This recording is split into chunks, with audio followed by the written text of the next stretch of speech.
watching Context Matters. Yes, sir, you are. You are now watching Context Matters. You are now watching Context Matters. Welcome in, good people. Welcome in. What's going down? Yeah, okay. Audio is good. Audio check is on. Audio check is good. What's happening, everybody?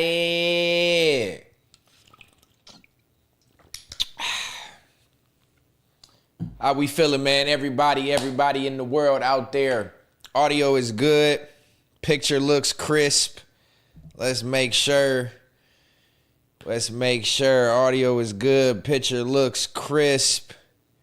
I got to get out in the sun for this summer, I tell you that. That one looks a little bright. Let me go ahead and correct something real quick. In the meantime, everybody, welcome in. Welcome back to Context Matters, episode 46. Episode 46. Yeah. We are back in the building. I got the fro out.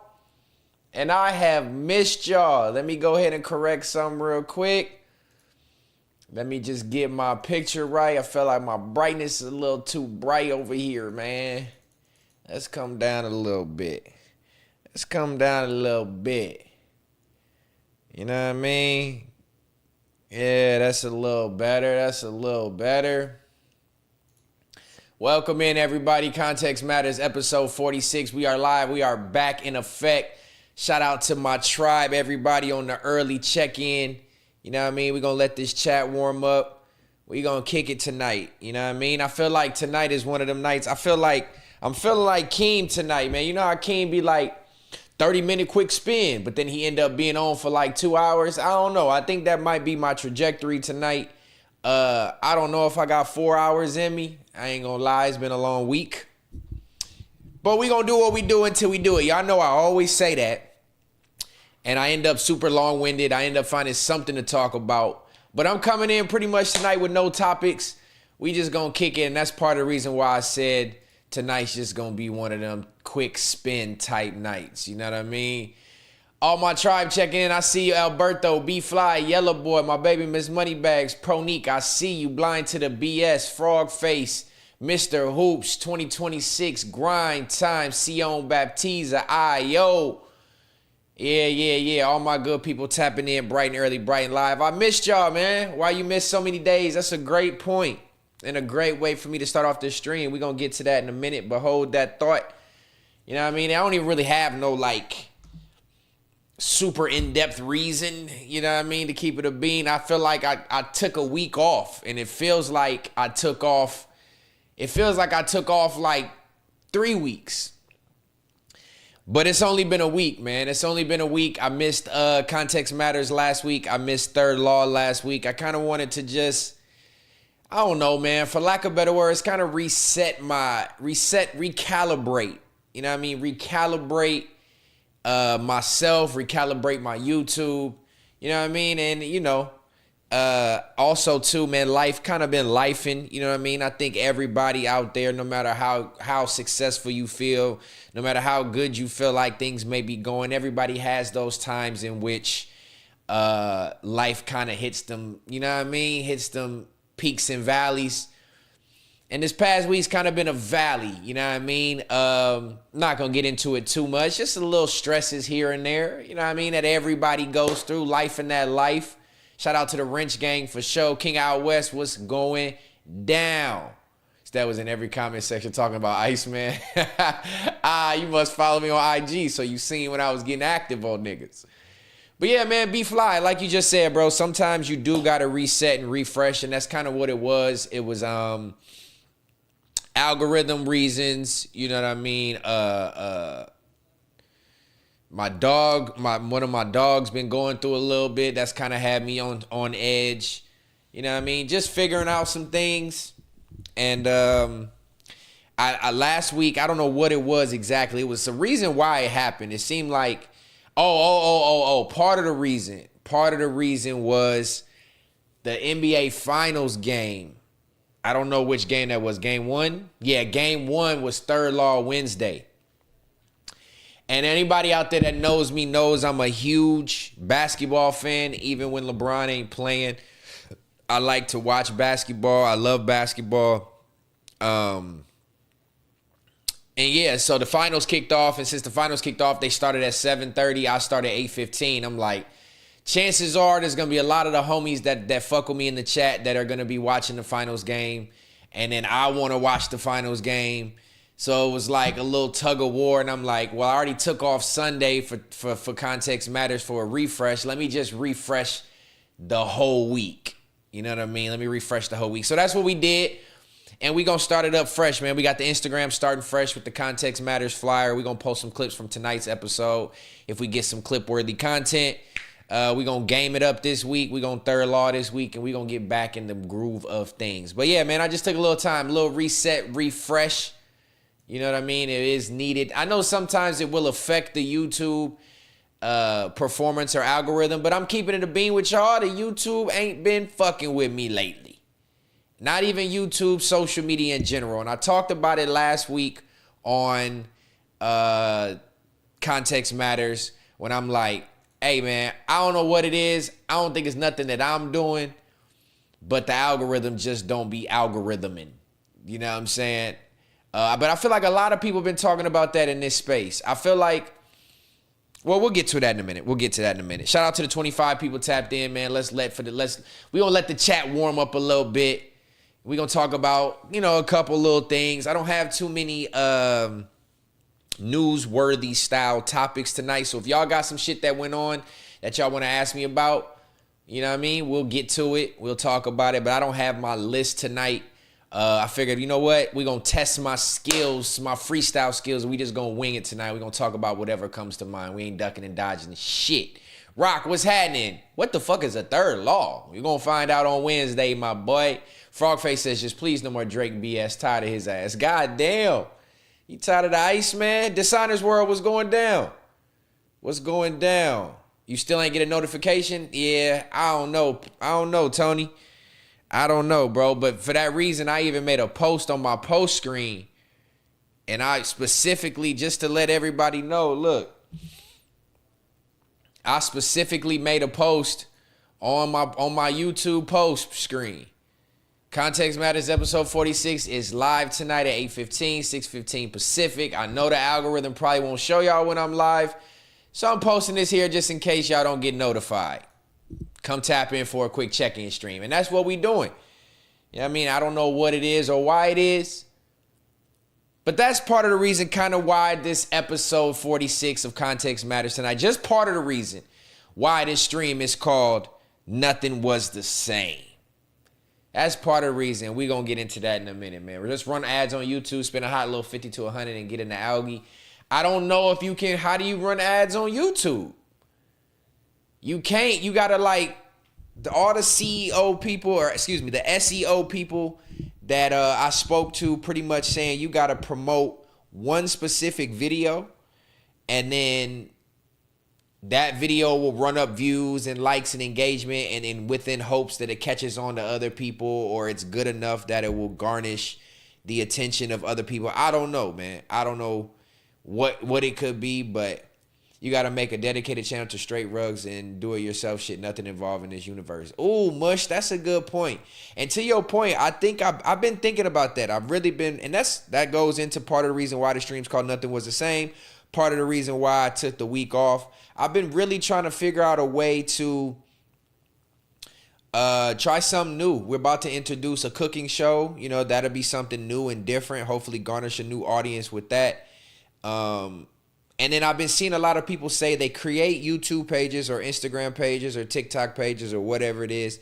I've been seeing people say they create those and they market them away from their current core audience. Like if I created a new YouTube page and I just did shorts on funny videos and I just flooded it with shorts and it's not targeting anybody who's already in my current algorithm, will kind of target my algorithm in a different direction. So, trying to find CJ, what's going down, man? You all Other side, you don't even tap in with me no more. But it's good to see you in the chat, CJ. Making a new channel is dumb. Don't listen to cuz. It's a hard grind. You make a new channel without having, like, I was monetized off the first live stream I did because it went so crazy. So making a new channel without targeting the core audience is going to be tricky. But to that point, I have been seeing people say you got to target audience outside of your current algorithm and within hopes for it to kind of steer you different directions. So, you know what I mean? We gonna see, man. I've been taking advice from everybody. Anybody who's got advice, anybody who's got any ideas. I will tell you one thing I do need help with is we're getting my TikTok started. But I need to have news and like topics. I think is my biggest struggle with Context Matters. All the other shows kind of just go with the flow, but topics for Context Matters ends up being a little sticking point for me where I be like ready to pull this fucking hair out. You know what I'm saying? But nonetheless, we gonna thug through it and keep it through and through. That's part of the reason why this episode again is titled Nothing Was the Same, because nothing in this space seems to be the same anymore. And that goes for a lot of things. That goes for viewership. Viewership is not the same anymore. I feel like everybody has taken a drastic hit. And I want to know y'all opinion on that. What y'all watching? Do y'all still watch people from this universe? You know, have y'all felt the same thing I have felt? Has shit just become mundane? Is life getting more stressful and busy for people? Is the content just not as exciting anymore? But why is it that everything is not the same anymore? The allure to this world is like not as exciting anymore. I feel like ever since I destroyed and talked down on the other platform, it's just nothing has been the same. And shout out to Apollo, you know, them the homies. But even Apollo viewership ain't the same. And I don't know what it is. They doing the same thing. You know what I mean? They giving y'all funny, kick it with the homies, barbershop type talk, which I feel like is a successful avenue in this field. But even them, they haven't, you know what I mean? Like performance has been lackluster. And not just them. I'm not throwing shade on Apollo. My performance has been lackluster. Everybody in this universe side of things has been lackluster. No Jumper took back off. You know what I mean? Shout out to Adam. But I don't know what it is. I don't know what's changed. Everyone views is down. Yeah, I agree, bro. All 32, what's happening, man? What's the deal, lil homie? Alberto says content over everything. Keem said he wanted to sleep with Heather. What? I think sometimes Grind Time be making shit up in his mind, bro. But to each its own. Yeah, man, we big low budget. Honestly, we low budget, Keem. I don't know why you can not Keem. Keem's a drunk in the chat. I guess this is low budget. You got to remember, I do everything solo, so I'm low budget, I guess. You know what I mean? Because the world turns stupid. Visionary Star, FIFA, 94 Fun, I agree. But I pick and choose what I watch now. So, okay, if you pick and choose what you watch, what do you base it off of? Does it have the same allure and the same draw for you? For anybody who's watching this right now who took the time to even click in to watch me, what is the difference in the other channels that has changed? Why is the allure not there? And if it is there still, what is it that you look for? You know what I mean? Like, what is it that you look for? Y'all was thriving off drama most of the time, Playmaker. See, that's what I'm saying, bro. I steered away from the drama 20-some episodes ago, and I took a hit. So maybe that's what it is. Maybe that's what it is. I took a step away from calling niggas out and addressing other people, and the viewership took a hit. I feel like is it the same thing for that over there? I don't watch their episodes in full or nothing like that. I might get a pop-up and click in and see what's going on, but I don't know what the difference is. But nobody is pulling the same views anymore. Apollo was cool yesterday. I did see Apollo for a second yesterday.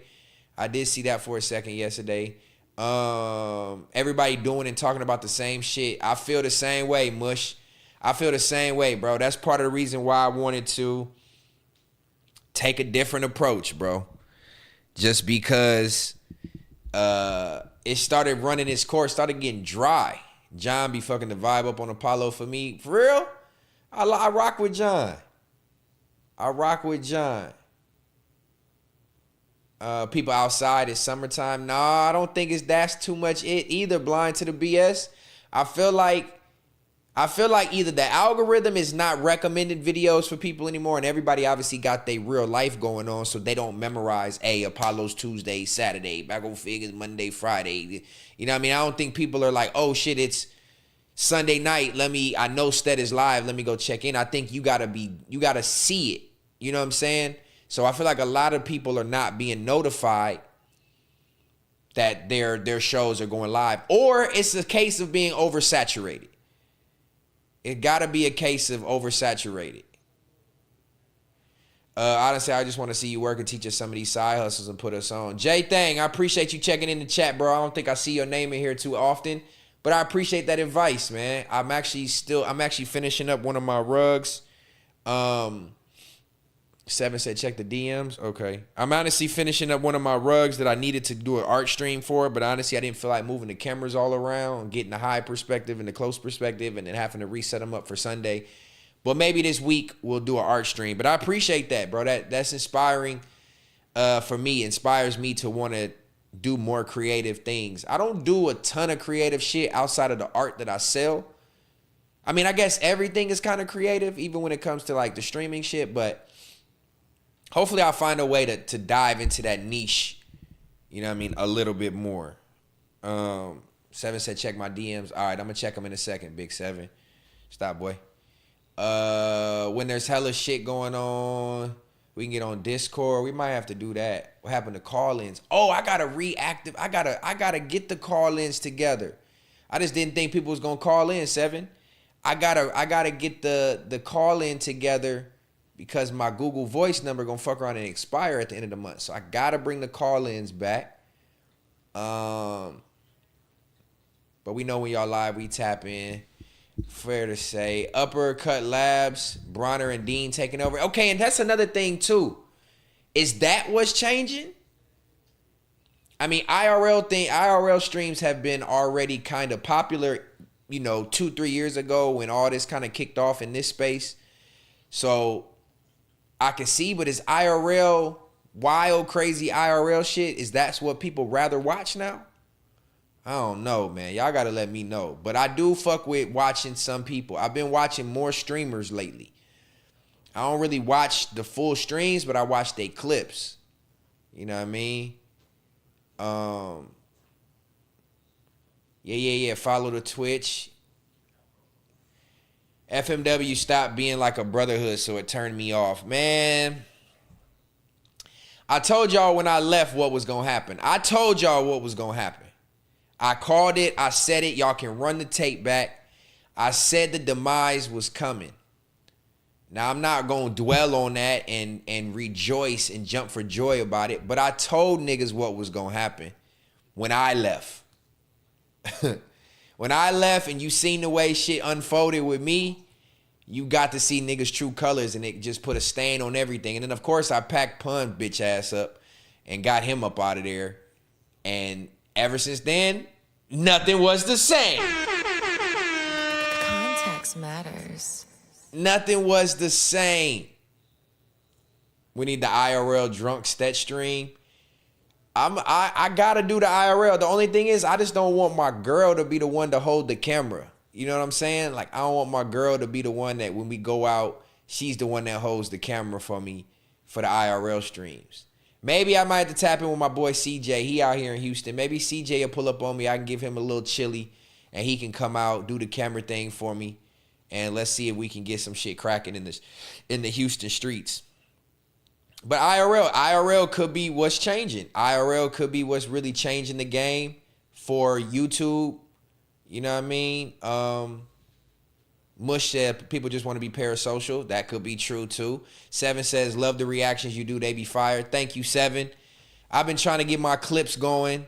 I've been trying to get the Third Law reaction clips, cutting those up, putting those together. Let's see. Matter of fact,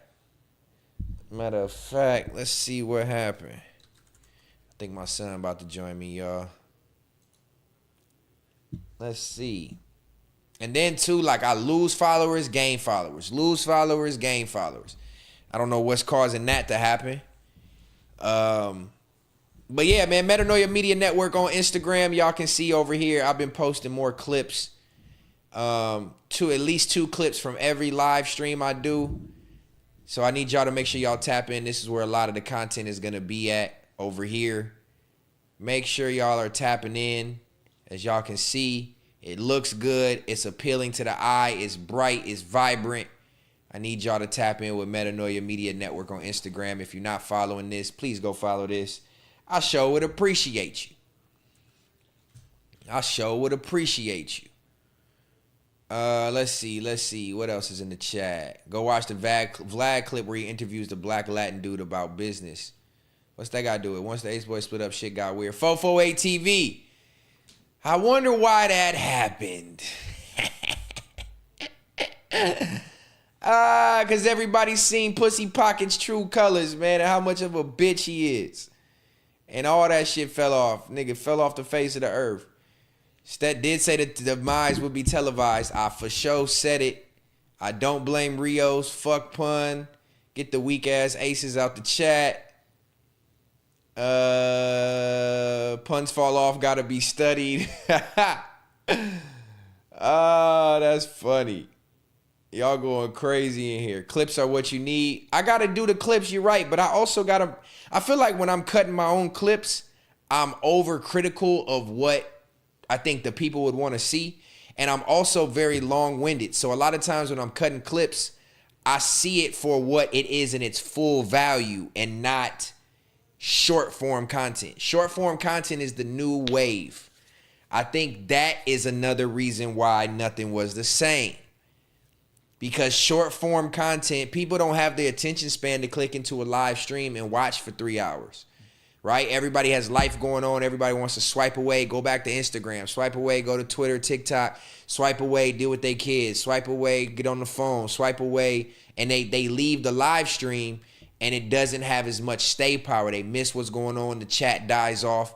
But short form content, 15 seconds to 60 seconds is literally taking over. They say we got the attention span of goldfish nowadays. So I feel like that is an avenue that people have to attack, but I also feel like it's already oversaturated. I don't know, man. And this West Coast podcast and reacting shit ain't niche no more. Mush, you had a lot of good points tonight, G. You got a lot of good points. Gotta find a niche and collab with creators within it. Yep. Put it to work is crazy. Better find a camera. Better pay. Find a cameraman. I am Catme. I don't know how you pronounce that, or if you put the H. McCatme.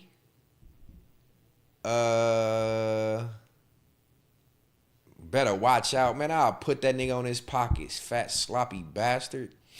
He better watch out. Let's see. Let me see what we got. Oh, 32. They don't even fuck with you. Why you bragging on something that doesn't exist no more, bro? Cut it out.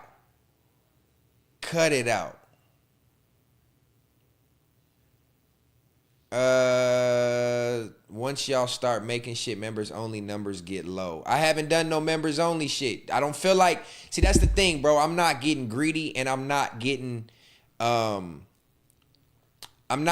too far ahead of myself. I could have easily opened up for membership or members only, but I don't feel like I got the following. It's not core enough. I got the core tribe, which could make me some money, $4-5 a month, whatever the YouTube members are. But I feel like that like you just said, it deters people away from watching the channel when you got members only content on there. It's not like I'm getting 5,000, 10,000 views an episode. You know what I mean? So I don't feel like I would be able to get on here and do content just for members only. So I haven't opened up members only, you know what I mean? And did nothing like that yet. But maybe in due time, man. We still ain't even got the Twitch going. You know what I mean? It's a lot of shit to go. And when we doing it solo without a group of people, it makes it a lot trickier. CJ, did you hear what I said, bro? We might need to link up I might need you to pay you to be a cameraman, dog, if you down for it, so we can do some IRL streams. Are you doing a meetiversary stream? We low-key need to film a cooking content and drop it on our meetiversary. My girl in the chat talking about am I doing a meetiversary stream. So June 14th is me and Miss Moneybags meetiversary, we call it. We met on June 14th, 2020. We have known each other for almost 6 years now. We didn't like officially start dating until probably October, November of 2020, give or take. So we don't have like an official anniversary. We got our meetiversary, and then we got the day that we celebrate when I first said I love you. You know, we got our little cheesy dates and shit that we celebrate, but we don't have an actual anniversary. So we celebrate our meetiversary, and that's June 14th. We low-key need to, we should have, if I'd have thought about it more ahead of time, we should have tried to do our cooking show and launch it on June 14th. I guess we still got time. We still got a week, but we got to go to the stove, film it, or live stream it. We could do an IRL live stream at the grocery store. That might be tight. Quick little 30-minute live stream. Me and Miss Moneybags live at the grocery store, finding what we want to cook for the cooking show. That might work. But yeah, man, that's kind of what we looking at. Let's do it. All right, CJ, I'm gonna tap in with you, bro. I'm gonna tap in with you. We might have to pull up to the Galleria or something. We might have to go do fuck around, go to the aquarium. You gotta put me on to some shit out here in Houston that we can do. Me and Miss Moneybags, CJ behind the lens, and do it up. Meetiversary is crazy, bro. Crazy cracker. What's wrong with that, bro? It's the meetiversary. It's the day we met. Want to be in Turks. Hey, we do want to travel. We got these 3 dogs and nobody that I trust to watch them. I can't leave my dogs, bro. They all got their own special needs, and I don't know who to leave them with that I can trust. We have time. Hey, but CJ good people, 7. He never, you know what I mean? He's still tapping with me every once in a while, and I'm the biggest op for over there. And he still tap in with me. Like I said, I don't know if it's called blind loyalty. We've learned our lesson with that with 2 of the mods that used to be in here. But if you show me loyalty and you show me you real and you don't do nothing snake behind my back, I'm going to rock with you. You know what I mean? And I met CJ in person. So it's a little bit different. Stuck in my ways. OG, stuck in my ways be showing hella love. He said, Stet, mob me up. It's time. Stuck in my ways, dude be showing hella love. And for the sake of the mod conversation, y'all do notice that I don't know if y'all do notice or if y'all haven't got wind of it, but the mod situation looks a little different. Damn, the contrast dark as hell on here. The mods do look a little different in here, tribe. I will tell you that. We are missing 2 of the original mods from Context Matters. We had to get they whole ass out the paint, man. We had to get them out the paint because they wasn't loyal, man. They funny style. And that is Logo Secret and Venetia. Mandatory Venetia. Logo MIA. That just go to show you, blind, what happened. You know what I mean? You show your true colors, you get chastised for it, and then you just don't even support no more. I get it. It was all a test. It was a test for Logo. Vinny, he's just a bitch, so we got him out of here. We ain't got to worry about him. But Stuck in My Ways definitely been showing love in every chat. He be in every chat that I tune in with, showing love to me. So shout out to Stuck in My Ways. We gonna figure out this mod situation. You might end up blue sooner rather than later, my boy. Pause. Not the meat anniversary, the meat anniversary. MEET. How you end up in Turkey with T-Rail? We need the backstory. We can talk about that. We just kicking it tonight. can you leave the dogs at the kennel for a few? Kennel? Man, I would never in my life put my dogs in a kennel. My dogs will never be locked in any confined space ever in their life. Ever. They've never been in cages. Ever. That's not happening. I would never put my dogs in a cage. If anything, we're going to end up having to get like a rover. We're going to have to hire somebody to stay at my house for us to go out of the town. And they got to actually be with my dogs in their home. I'm all about the comfortability of my kids, man. You got to get jumped in for a wrench. That's funny. Metanoia put on. That's funny. They definitely will go with a babysitter. Oh, that's right, babe. I forgot about that. Do y'all know? Do y'all know that Venetia, mandatory Alvin, that this nigga's got like 20 fake pages on Instagram? And I seen them all. This nigga, that's part of the reason probably why the followers dropped on Metanoia Media Network page. This nigga had easily 15, probably 20 fake pages, y'all. So be aware. Venetia got 15 to 20 fake pages. And I found them all. They all attached to his original page. You know how on Instagram when you block somebody, it blocks all the other potential pages that they might have? Man, I blocked this nigga.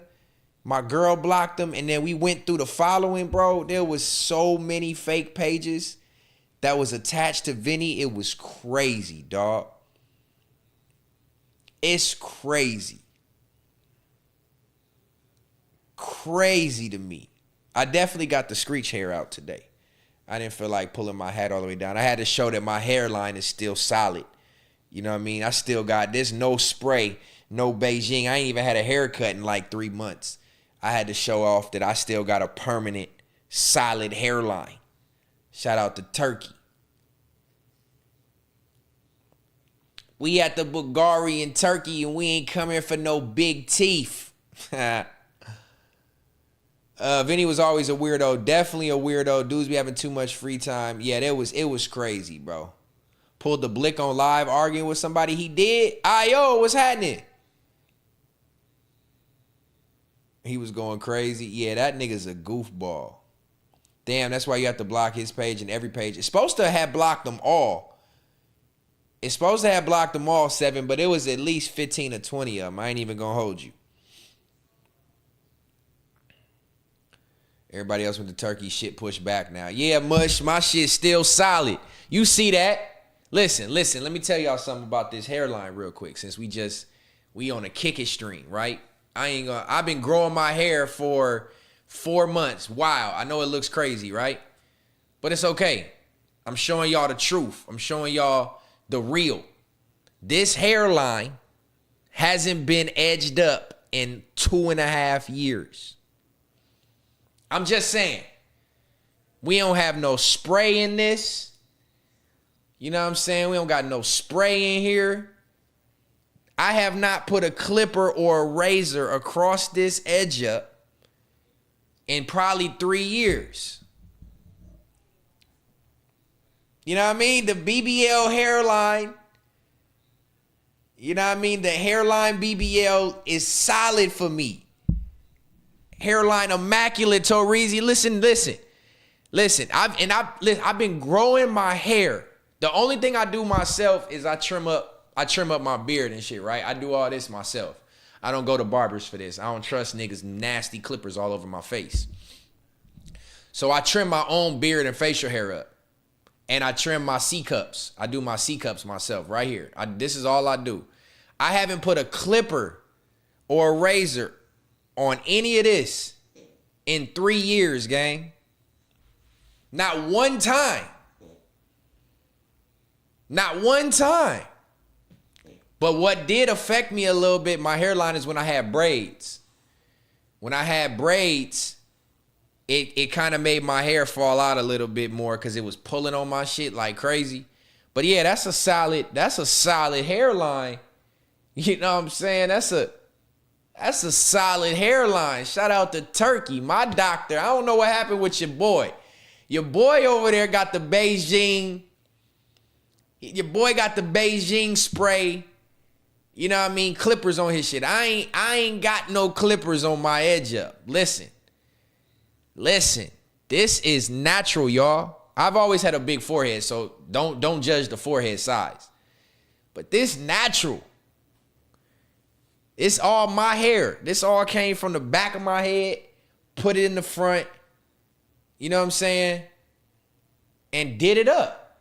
Ain't no sprays in here. Like I said, I lost a little bit of the hair, pulled it out after getting braids. But I've been growing my hair for 4 months. No haircut. No edge up. Two. How much that cost? I think it's probably, I didn't pay for it. They gave it to me for free. But I think it's probably anywhere between $5,000 to $8,000 probably, give or take. Plus your flight over there. That's what they're called. They're called C cups. At least that's what my barber told me. That's the C cup. Lower back hair bead. Oh, you got hair, beard. You got jokes. I don't even got no hair on my lower back. You nasty back bastard. I ain't take no hair pills, Greedy. None. I didn't take vitamins for 3.5 years. When did we go to Turkey? Let me see, since we on this topic. I ain't take no hair vitamins, nothing. I probably should because I feel like I'm getting a little light in the top, you know what I'm saying? But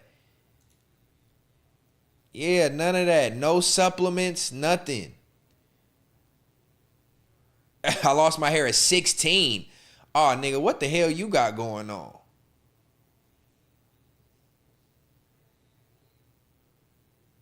Is it wrong to get the Yick BBL? Pause, dream phase. Just pause. Oh yeah. We did the beard fill in. We didn't do a whole beard. Don't get it twisted. Don't get it twisted. Don't let the jokes fool you. All we did was fill in some patches. We didn't. This was already had this. It was just a couple. There was a patch right here, a patch right here. You know what I mean? It was just 2 little spots on this side, a little bit on this side that I had to fill in. But I didn't go get a whole beard put on my face. Don't let that shit fool you. You know what I'm saying? Don't let that fool you. Let me see something. Let me check something real quick. Hold on.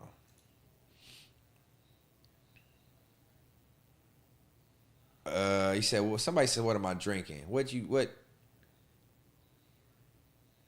sipping on? Don't be opening my Tupac bottle. You know, that's collector's edition. That should be right here. First of all, if you getting a hair transplant and you letting them withdraw hair out your ass, we have a problem. Houston, we have a real big problem. First of all, for your ass to be that crazy hairy that they can go, you know what it takes? Let me show y'all. You know what it takes to take this hair out? Let me just show y'all something real quick. Let me show y'all something real quick, man. So y'all can understand what I'm talking about.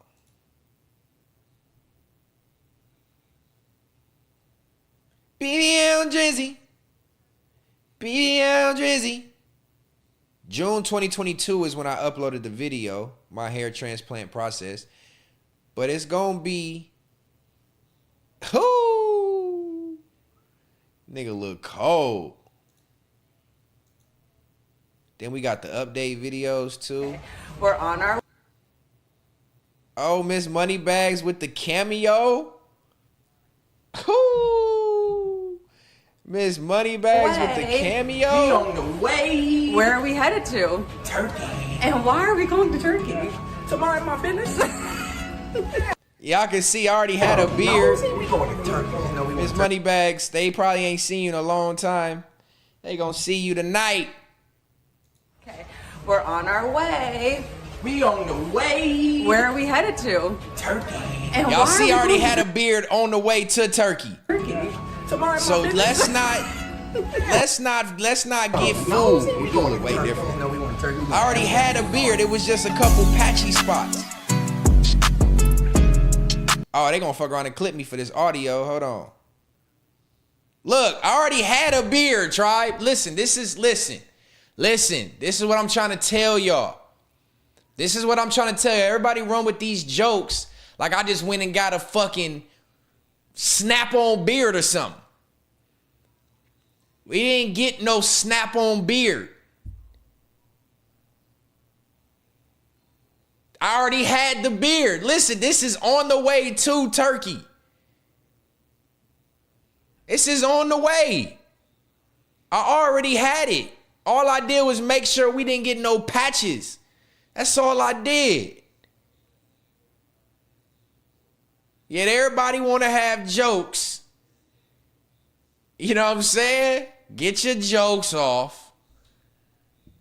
Get your joke. Thigh hair is definitely insane. That beard was not, it wasn't that struggling. It wasn't struggling that bad. You know what I mean? It don't look that bad. But it was a little, you know what I mean? Look, I had to fill in this spot right here. I filled in right here. On the right side was a little bit more bare. You know what I mean? But I already had a beard. Look, y'all niggas act like I couldn't grow facial hair or something when I went to Turkey. Look, keep it a bean. When I went to Turkey, I didn't even have plans on doing my beard. The only reason I did it was because he said he would throw it in and all I got to do is pay for the time. I didn't have to pay for the surgery. I just had to pay the nurses for their time to do it. And since I was already taking the follicles out, I might as well go ahead and put them in. You know what I'm saying? Yeah, I can shave it. I can shave it burnt out. It's not forever. I can shave my facial hair. I can shave my head and it's going to grow back. But yeah, I already had it. Still in my business. But it's my last day. Are you ready? I'm excited. You know. Miss Money Bags on the camera. Oh, it's recording. It is recorded. I like that. I like the vegetarian. See, the right side was there, just a little patchy. Yeah, You feel the me? whole thing. For probably Just a little like, patchy. And that little tape by Julian. Hey. Where you at now, though? They better not clip my audio. Turkey! Damn, I wish I could go back. Long ass flight. Istanbul. Yeah. Big celebrity, you feel me? So, start. Yeah, you know, I'm drinking some Turkish water in the back of the Maybach Sprinter. You know, look at the roof, the curtains. You know, being welcome to Turkey the way a boss is supposed to. You know what I mean? They gonna be fucking with my audio. You know what I mean? They gonna be fucking with my audio. We gotta mute it up. They pull it out and smash it. Neo Soul, like Erykah Badu, they own you. You gotta show you the new Miss Money Bags. This was 4 years ago.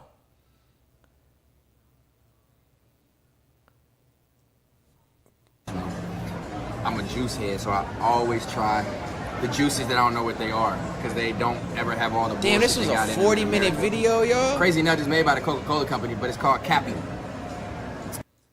I might unprivate this video for y'all to be able to go watch. Angela Yee is crazy. Don't ever disrespect Miss Money Bags like that, ever. You're not a Turkish man. So, I think we have started to figure something out. There's a trend going on here. Mm-hmm. We have always men. Or like- Now like a sore skin. No hair. All the loose Ask cats somebody in if Turkey. it was normal. Saw some other ones that were a week old. She would have been. Look, I'm trying to get to the surgery. Hold on. but it's like a grape.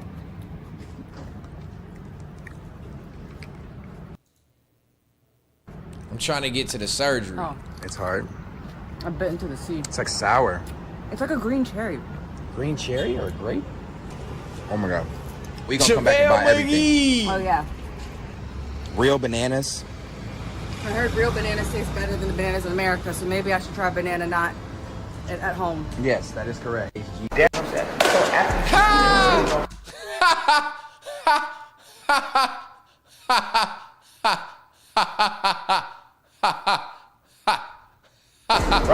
no, you definitely gonna see, like you mentioned, you know, the internet presence was the biggest thing, you know, seeing America. Not only is it Ain't gonna be ugly. I'm You glad ain't you even really came. ugly. Healing time, you know. Boy, happy as fuck right now. Bruh, I've been wanting to do this for too long, bro. This is so many Ah, years in the you making. happy, homie? You ain't gonna be ugly. I'm You glad ain't even you really came. ugly though. I'm You glad ain't even you really came. ugly. Take your hat off. You ain't even really bald, man.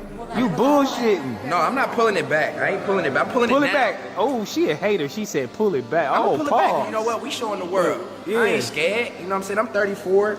I'm Oh, you half finna white. look 34? crazy when they do this shit. Doing it up. You gonna have a half a I'm glad head. you came, bro. I'm glad I was able to, like, You thought I wasn't coming? I'm just, you know. I was gonna get here no matter what, Doc. It's You flight. feel me? Yeah, so. Feeling. Anxious, Two. nervous, low-key scared. Two. Are you ready? But I'm excited.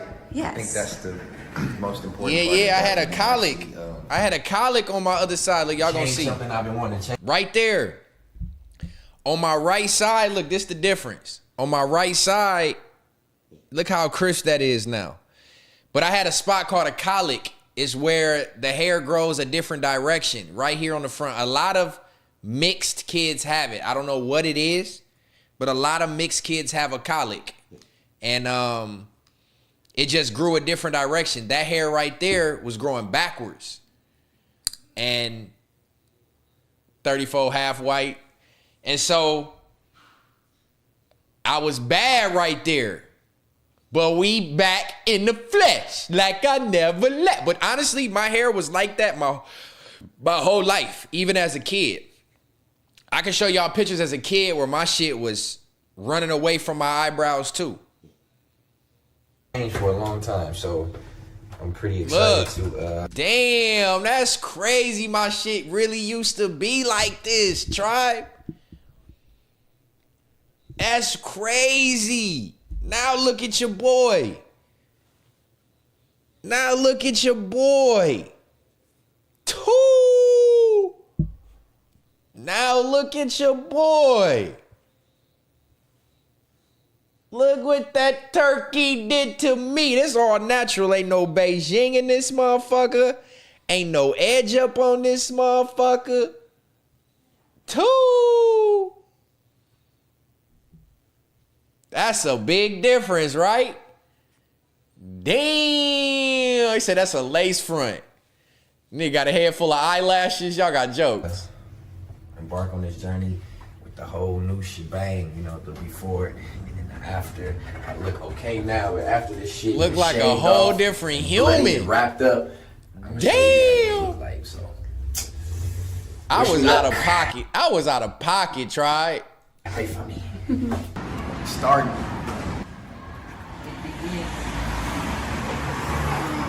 Surgery day. Hey, look, I'm gonna play this through this video.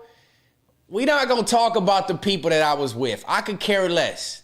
This right here was a moment in life, a moment in history, a memory forever. We're not gonna talk about the people we was with. We just gonna enjoy the video.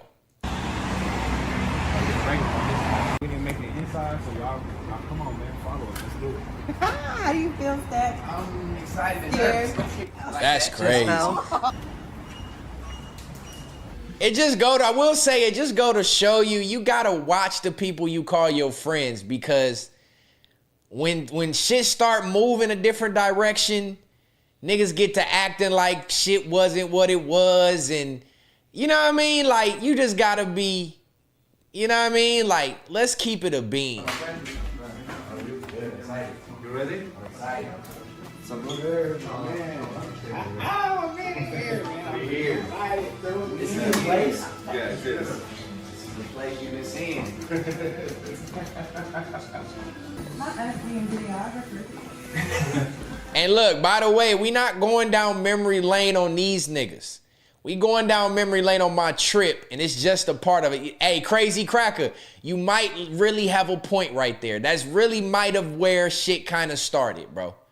That's why another reason why the niggas pure pussy. Shit sad, man. Why can't we all just get on? You know what? I'm gonna keep it a bean with y'all, tribe. This right here is a little frustrating to watch. Because these were people that I really, really had love for, man. It's really sad to see. You know what I mean? I'm going to keep it a bean all the way. These are people that looked out for me. I looked out for them. Kicked it on a regular basis. Broke bread together. Had businesses. Had celebrated holidays. You know, you probably got to feed them, babe. You know what I'm saying? Oh, Drebo, I'm glad you tapped in. I just was showing it. Let me show you, Drebo. How they hold up? Drebo. How they hold up? Nigga, hey, this ain't never had a clipper on it in 3 years, Drebo. I was just telling the tribe. I ain't had a clipper on my edge up in 3 years, Brody. 3 years. I've been growing my hair for 4. Huh? Get him inside. 3. I ain't had a haircut in 4 months, actual haircut. I haven't edged this up in 4 years, bro. 4 years. I ain't had a clipper on my forehead in 4 years, bro. I swear I put that on everything I love. No clipper has touched this part of my edge up in 4 years. But look, all bullshit aside, this video makes me sad. I'm not too proud. I'm not too prideful to admit that I miss what once was. You know what I'm saying? A fluffy Frenchie toy sized. Nah, that motherfucker probably built bad. It's gonna have health problems. I definitely want another dog, but we got 3. We might as well have 4. Tap in with me, Eastside Kennels. We gonna see what we talking about. But this right here brings back Beijing. Nigga, ain't no Beijing in my hairline. Ain't no Beijing. This no edge up.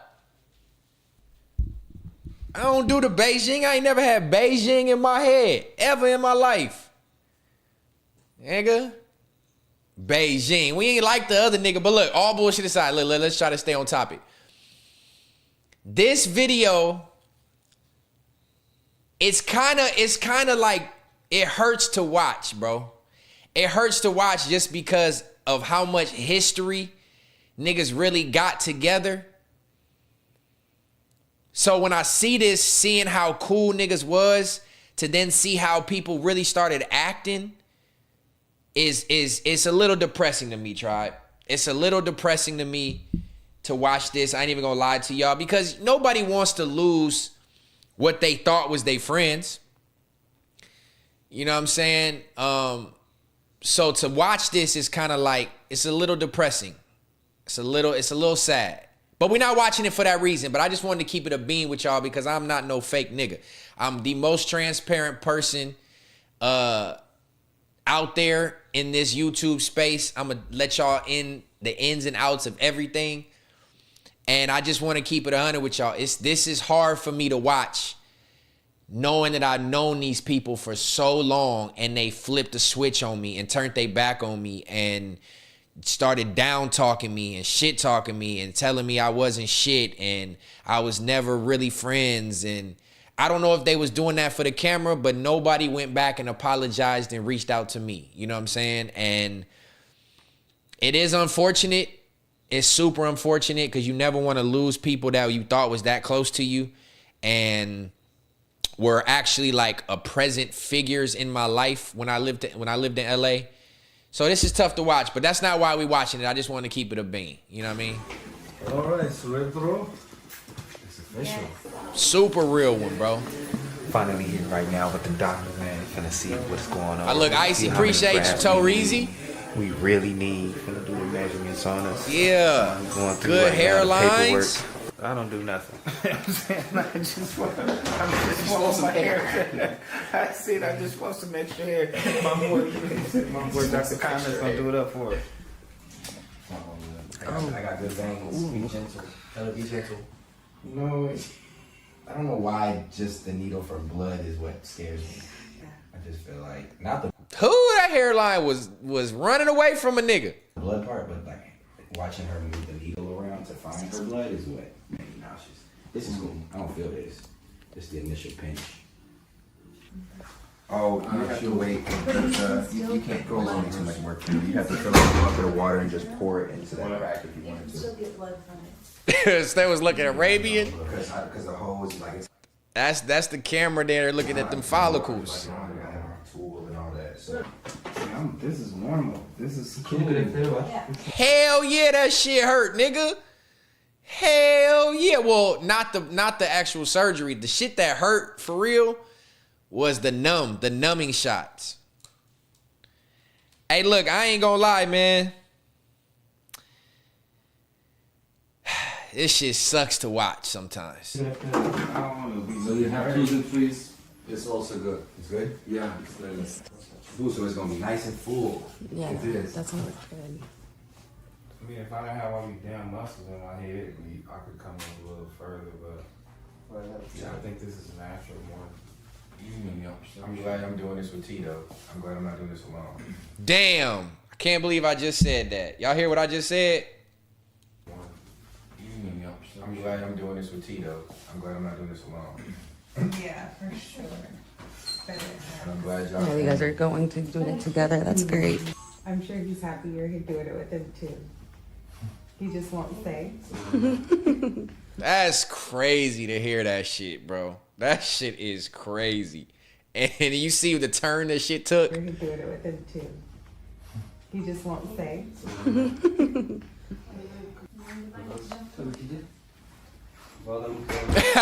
Hey, Dreamo, you funny. Man, I miss my dog. Many nightclub hopping. Many nights we were blowing trees. Many nights we were hustling. Man, I miss my dog. Me and you through thick and thin. You stupid, bro.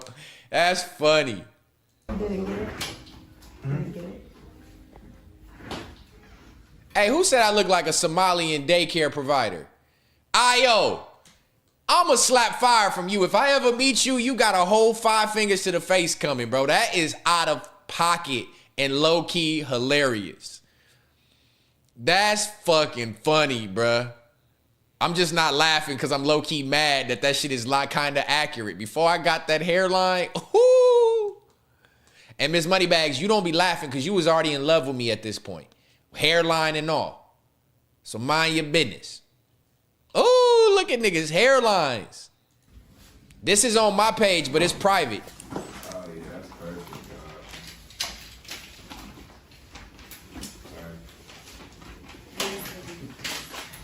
Really detailing my friend's hair right now. As you can see, he's getting his beard What was that? done. His hair right now. Really detailing my friend's hair right now. As you can see, he's getting his beard done. All the way, you know, his forehead coming, his temple coming down. He's really gonna look like DJ Khaled. Yeah, Dreamo. I still gotta re-record my verse, bro. That was rough on live. I gotta re-record my verse before you put that out. So, you know what I mean? Once you do the Afrobeat shit, we gonna re-record the verse and we gonna drop that shit. This crazy. Hey, Mush, I'm not calling nobody because if you call it pride, you call it pride. I wasn't the one who turned the other way. You know what I'm saying? DJ Khaled. He's gonna look like DJ Khaled after the surgery, but he's gonna look great though. Not saying DJ Khaled looks great. So that's what my man, this is the look he's going for. My boy. So let's show him. All right, I went for a real natural look. I don't want to go too crazy. You know, I didn't go for the DJ Khaled look. I just went for, you know, the like P. Diddy type of, you know what I'm saying? Whoa, bad timing. Bad timing. I went there with it, you know, so it's pretty good. Man, drew on my head real perfect. He got the measurements down to a T. Like, he really not playing in here. Like, he's really excited for us. We're excited, so I think he's really gonna do a really good job. Well, he better do a good job. I mean, we way in Turkey. Let's go, baby, because we ain't. You see him with the measurements? You see him with the measurements? Look, we precise. He precisioned. This is precision. Precision measurements. If you don't send it in by July, I gotta clip that clip. All right. I'm gonna get it recorded this month. I'm gonna get it re-recorded this month. I gotta set my desktop up with my Pro Tools, and I gotta re-record it. You know what I mean? But yeah, you see the precision? You see the precision? In Turkey. Let's go, baby, because we ain't coming back. No. Do your dad got gray hair? Yeah, his whole beard is gray. I'm cool with gray more than receding. I'll take gray. I'll take the salt and pepper. Yeah, that's better. Yeah, because then that's more. That's more so much natural. better. Yeah. Yeah, that's it. You know me. You know what I'm saying? Don't let this fool you. I know it look crazy right now.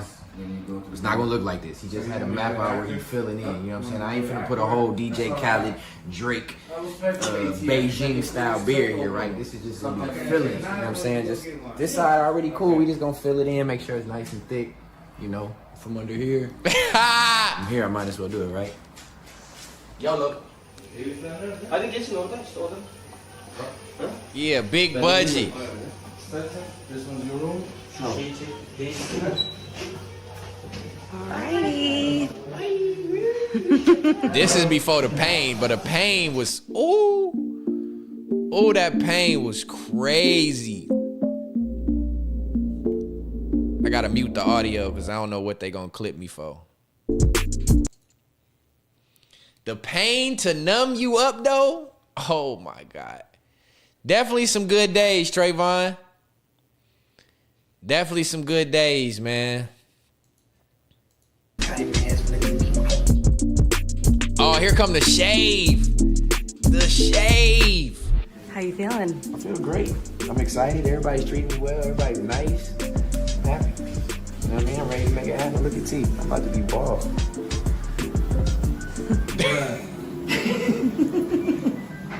See what this gonna look like. I'm bald. Take it off. Stop. I might look crazy now, but I promise in the end, it's all gonna be worth it. No, I was not put to sleep. I was awake the whole I got a time. forehead before. I know I got one now. Nothing but. Fuck you.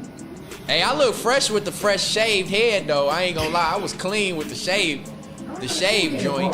Yeah, no, it's not bad. Hey. I look fresh, Yeah, ball. it's not bad. I know. I'm excited. It's not that bad. Hey. Thank you.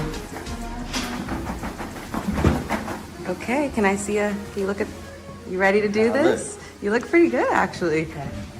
You look, but it doesn't look bad, though. Hey, this shit funny.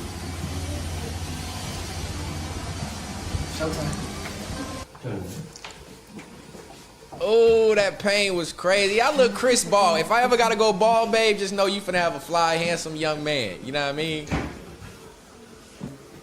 Bunlardan kadınlar odaya sürekli girmesin diye biz bile girmeyeceğiz yani. Haberiniz olsun. Ona göre çok biz de girmeyelim zaten.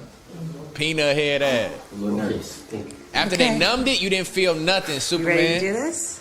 The numbing is all you feel. After that, you don't feel shit. Watch, y'all about to see. I'm just watching this with y'all just because. Okay.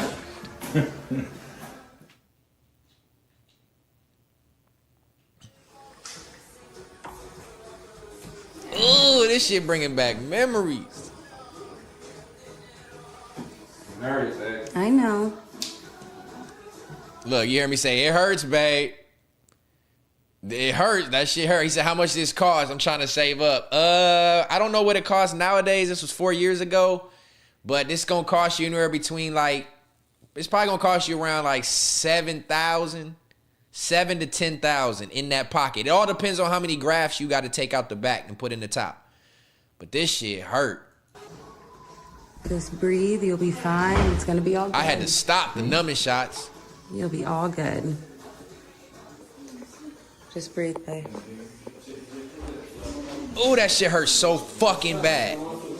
That shit hurts fucking bad. This part? Ugh.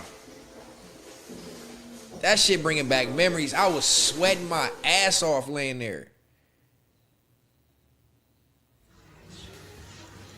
It just take the energy out of me. It wasn't like, it wasn't painful at all. Just, the shots really didn't even hurt. It's just so many. Mm-hmm. It's like 20 of them.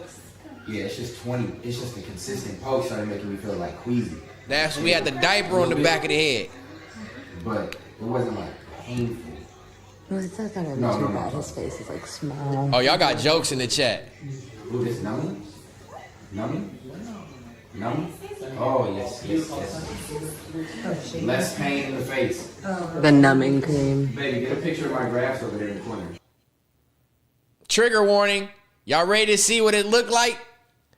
Y'all ready to see what it looked like when they take the shit out your head before they put it in the front? I'm about to show y'all.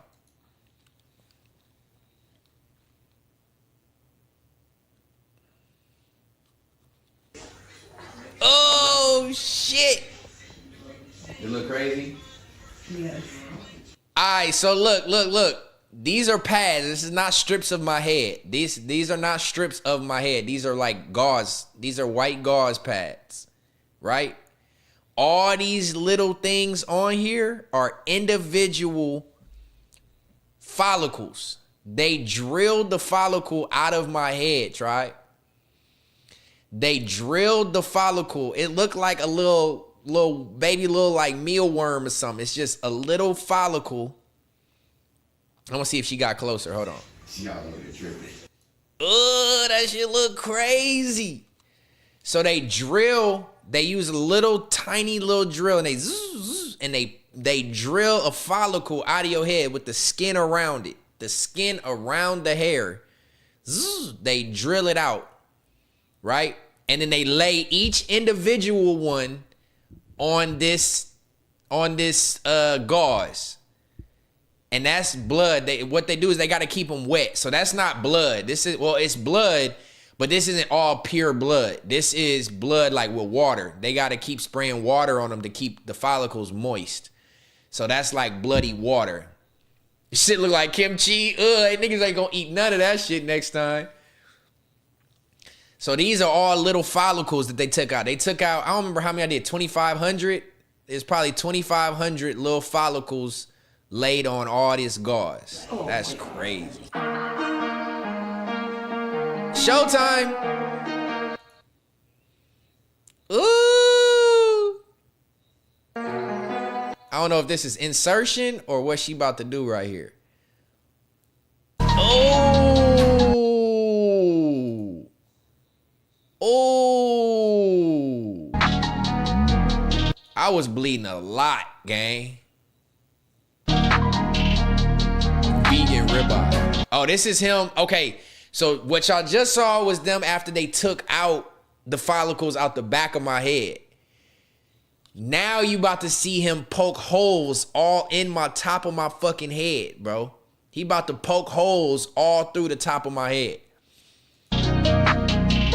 That's a little needle. I don't feel this, by the way. I don't feel this at all. But he's poking little holes in my head and I'm bleeding my ass off. Look at that, y'all. Poking holes in my shit. This a movie trailer. Square Biz, what's happening? I appreciate the 2 super chats, my boy. Layers of your scalp in a pan is wild. This a movie trailer. Yeah, this is crazy to rewatch. This is wild. He's poking holes in my head. And then after they poke the holes in my face, they go back and manually insert. Those same follicles y'all saw in that tray. They go back and manually put them bitches in. really on point. Doctor's doing amazing. I'm about 2 hours in, still no pain, no issues. I'm actually hungry. Look at how precise and careful doctor's being. My head was numb for like 3 months after. My shit was still numb for like 3 months after. There's so much opportunity for infection with this procedure. Golly, glad you got through this, bro. Yeah, bro, they took good care of me, though. They took good care of me for sure, bro. But it was, when I watched this back, it is definitely a scary situation, low key. He's making sure he's placing in the right spots. Taking his time, no rush job. I chose the right. And I'm doctor. all the way across the world. Home stretch, almost done. Ooh, that's her putting them bitches in. Into the home stretch, the final insertion. I'm sleepy. My neck hurts. Honestly, the only uncomfortableness is my neck hurting. Everything else has been a piece of cake. Just this big ass pillow under my neck kind of hurts, but I don't hope that mic don't, that music don't fuck about with me. 20 more minutes. And he's doing his last lookovers to make sure everybody here is so friendly, fun, and having a good time doing what they do.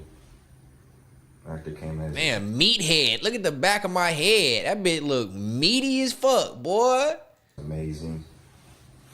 Thankful, man. Thank you. Yeah, pain pills for sure. Last minute corrections. Adding a few more incisions. Making sure the hair is implanted correctly.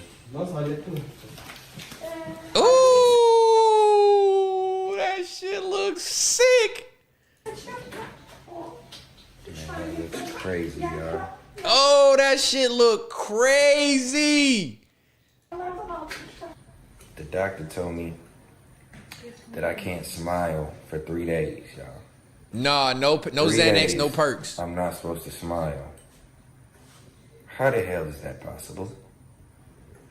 Should be funny, man.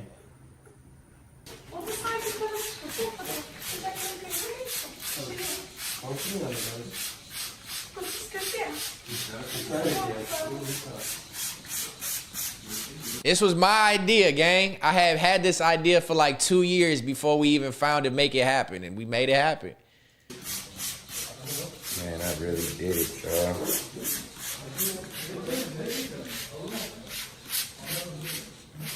I really did. Gotta water that motherfucker. Is funny, y'all.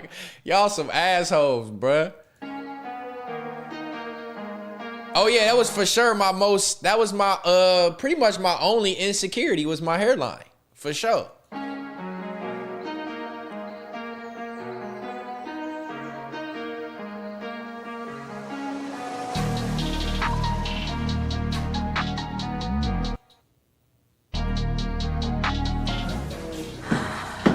Done. About 6 hours later, I'm tired as a motherfucker, but I feel great. I'm in good spirits. I'm not in pain. They took care of me. My neck hurts. It's kind of cramped from the position I was laying in, but the procedure, the process, the pain was amazing. This is my final result. You know what I'm Oh shit! saying? It looks crazy as fuck right now, but when it heals and the scabs fall off, y'all can get an update and it's gonna be amazing. So I'm gonna go get some sleep and I'm gonna catch y'all on the flip side. I feel great. Diaper head ass nigga. I feel successful. I feel accomplished. I feel like what I came for, I got done. So, you know, it's all about the healing process now and taking care of it to make sure it lasts. Yeah, new me, you know what I'm saying? May 6th, 17th, new me, you know what I mean? Can't smile for 3 days, don't talk to me. Back in the van. Back in the back.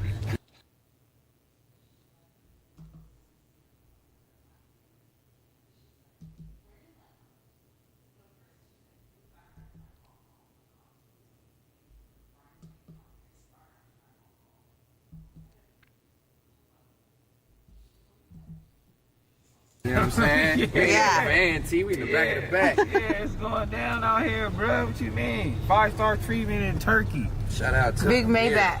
Come out here, man. Holla at Amir. What's that, my boy? They taking.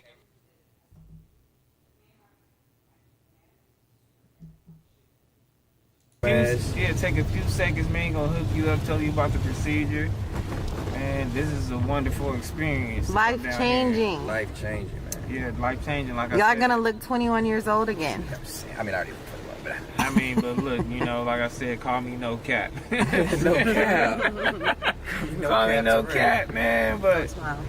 bruh, when I get all the way down, like when it's grew in, and I get the waves going and the whole little lineup, don't worry about nothing, man. Don't worry about nothing. Yeah, when it's a fresh, crispy I know lineup. you Yeah. see a nigga in a hat no more. You really gonna be looking through my phone then.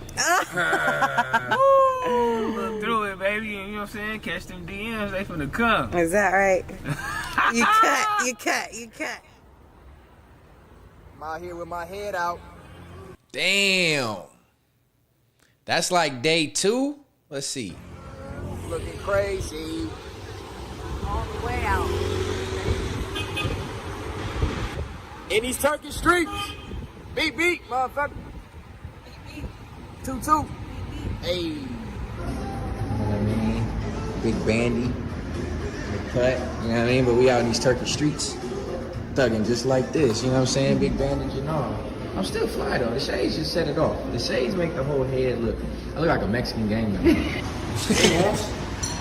No, just you do. Welcome to the set, man. Come over with the vatos locos crazy, huh? My penalty, homie. You feel me? Good turkey vibes. Take me back. Take me back.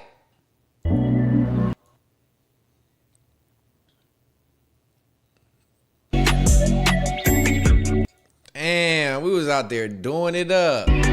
Yeah, visionary star, you know what I'm saying? Bad one.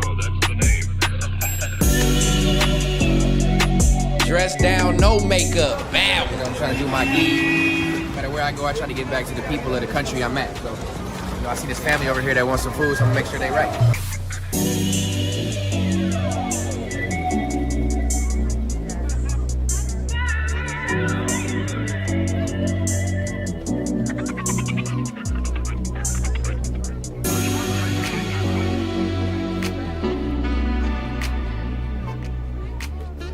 Man, we in Istanbul right now, man. This is something like the downtown alley. Yeah, bro. It's going crazy down here, bro. This is just like America, bro. These people got, you know what I'm saying, shoes, you know what I'm saying, fake ass bags, all type of shit, man. It's going down here. Look at all these people, bro. Oh my God. You know what I'm saying? Hey, just so y'all know, if anybody knows, let me set the disclaimer. We're watching this video because of the hair transplant. These individuals just happen to be in there. Even though I already touched on it and I said it's a sensitive thing to watch, it kind of make me feel a little emotional. You know what I mean? Not like tears emotional, but it gives me some emotions. You know what I mean? They just part of the video. How are you? Look. Great. I'm the reason why either of us got our head done. Bothering people, you know what I'm saying? How you doing, man? You know what I'm saying? He doing it. Turkey, you know what I'm saying? Doing it up, but Naked, no clothes. look at this fool, homie. With the back of his head looking crazy. I love it. What is this part called again? We coming back. Grand Bazaar. Grand Bazaar. We in Grand Bazaar, man. Turkey. Istanbul. Grand Bazaar going up. Don't worry about it.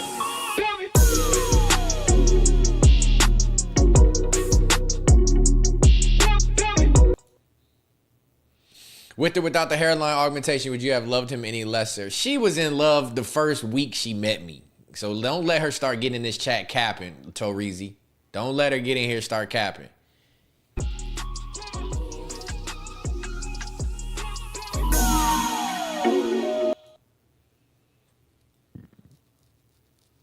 This shit is wild to watch, bro. I want to go back to Turkey just to kick it at this point.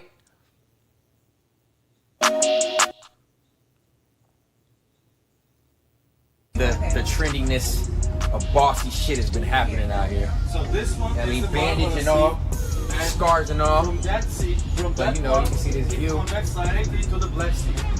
Okay. And even when you finish Black Sea, you will go to Russia from that way. We got dual commentary. Mine's better though. But we about to see in the Black Sea, Then on the right is Europe. Istanbul, Europe, and Istanbul, Asia. And Asia. So we about to see two continents on one body of water and a big ass yacht with the gang. Only place in the world that has two continents on one body of water. We're on it. You know what I'm saying? Boss life. Y'all, we are on the yacht. I'm saying front row, as you can see. And we weren't supposed to have our son. We were supposed to have sun on our heads. We didn't care. You know, down, man. You definitely living, man. Turkey has been treating us great. Thanks to my man right behind me. Amir has been great. He has Again, showed us a great time. all to come get my hairline done. So again, make sure y'all come to Dr. Kaimes. Yes. Right, come to Dr. Kaimes in Istanbul, Turkey. He's the best. Yes, We he's wearing the a hair best. diaper in public. That's how you know we. There is no limit in our country. Whatever you want to do, we have. The sky is the limit. see, I Okay, see. he said Istanbul has everything you need. Yeah, we've been welcomed.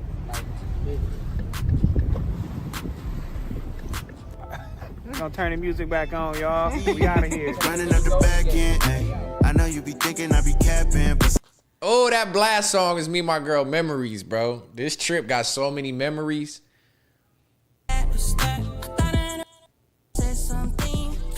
This is the after surgery full day. You know what I'm saying? See my progress. I ain't really been showing much progress, but it's complete now. You know what I'm saying? We checking out of Turkey. Headed back to the house.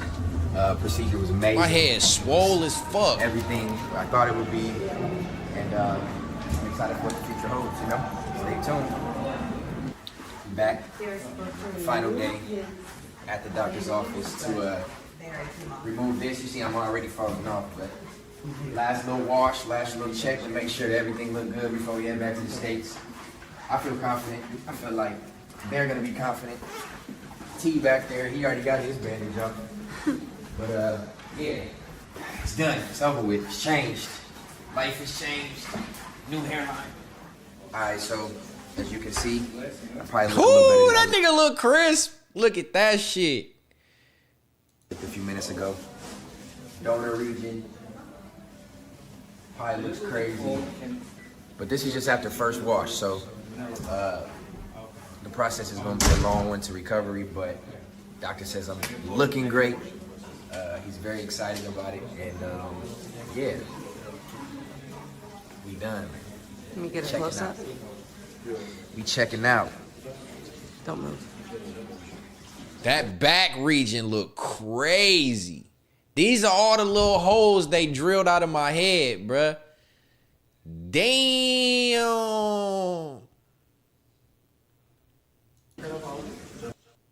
That shit look crazy.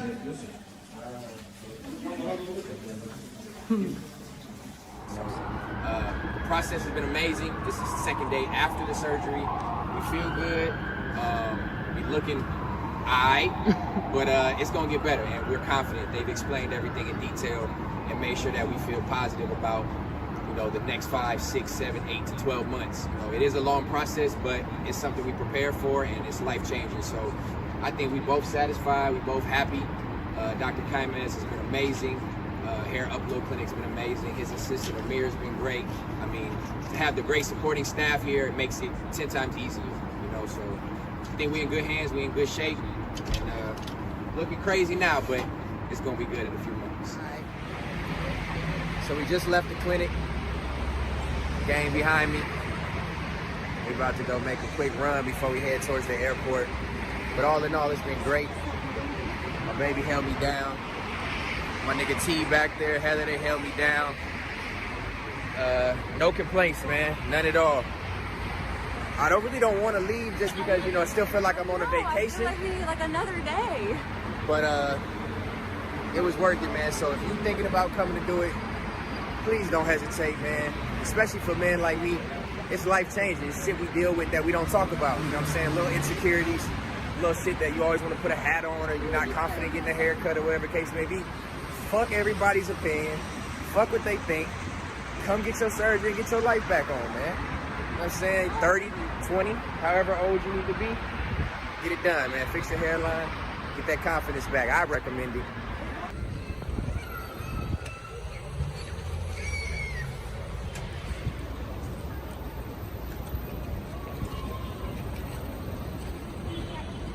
I know this nigga ready to go home. He been saying he ready to go home before the surgery. Yeah, I'm ready to get fucked. As soon as we landed, he said, I'm ready to go home.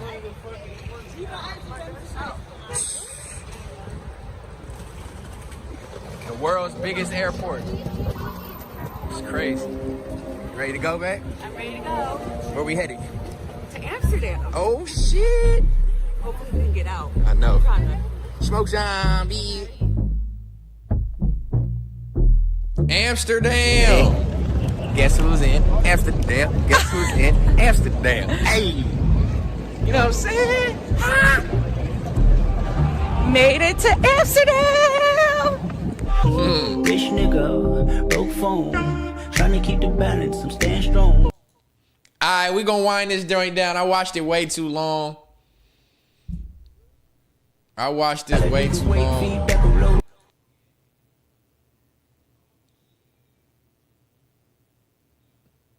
Look at my baby. It's in Hamster Slam. I'm in Hamster Slam. Praise to Muhammad, I might make a loser. Hey.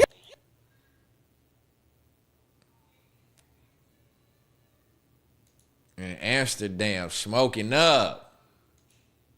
Smoking, but it's papers, so maybe it's second to it. First coffee shop. About to do it up.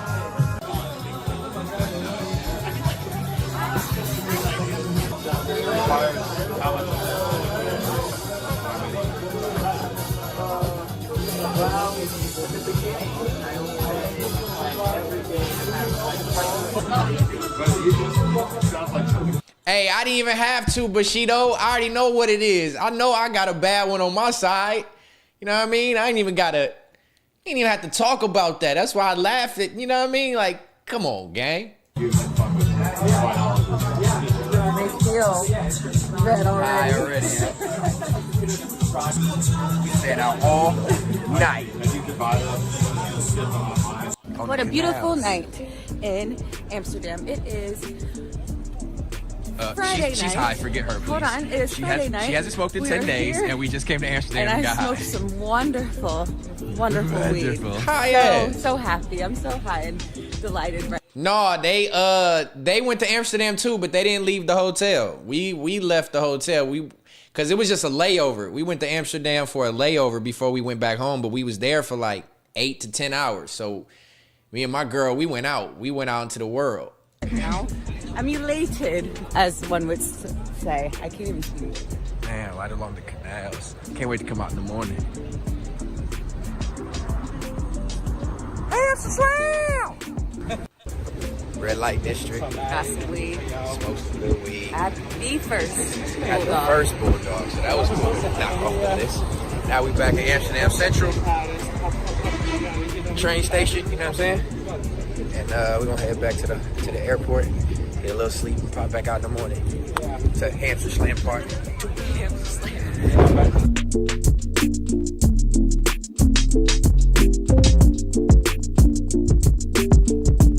This was a festive leave of the airport. Look at my girl looking delicious.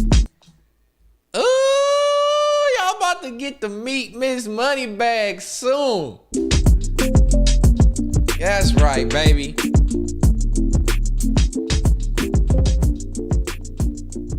And that's that on that.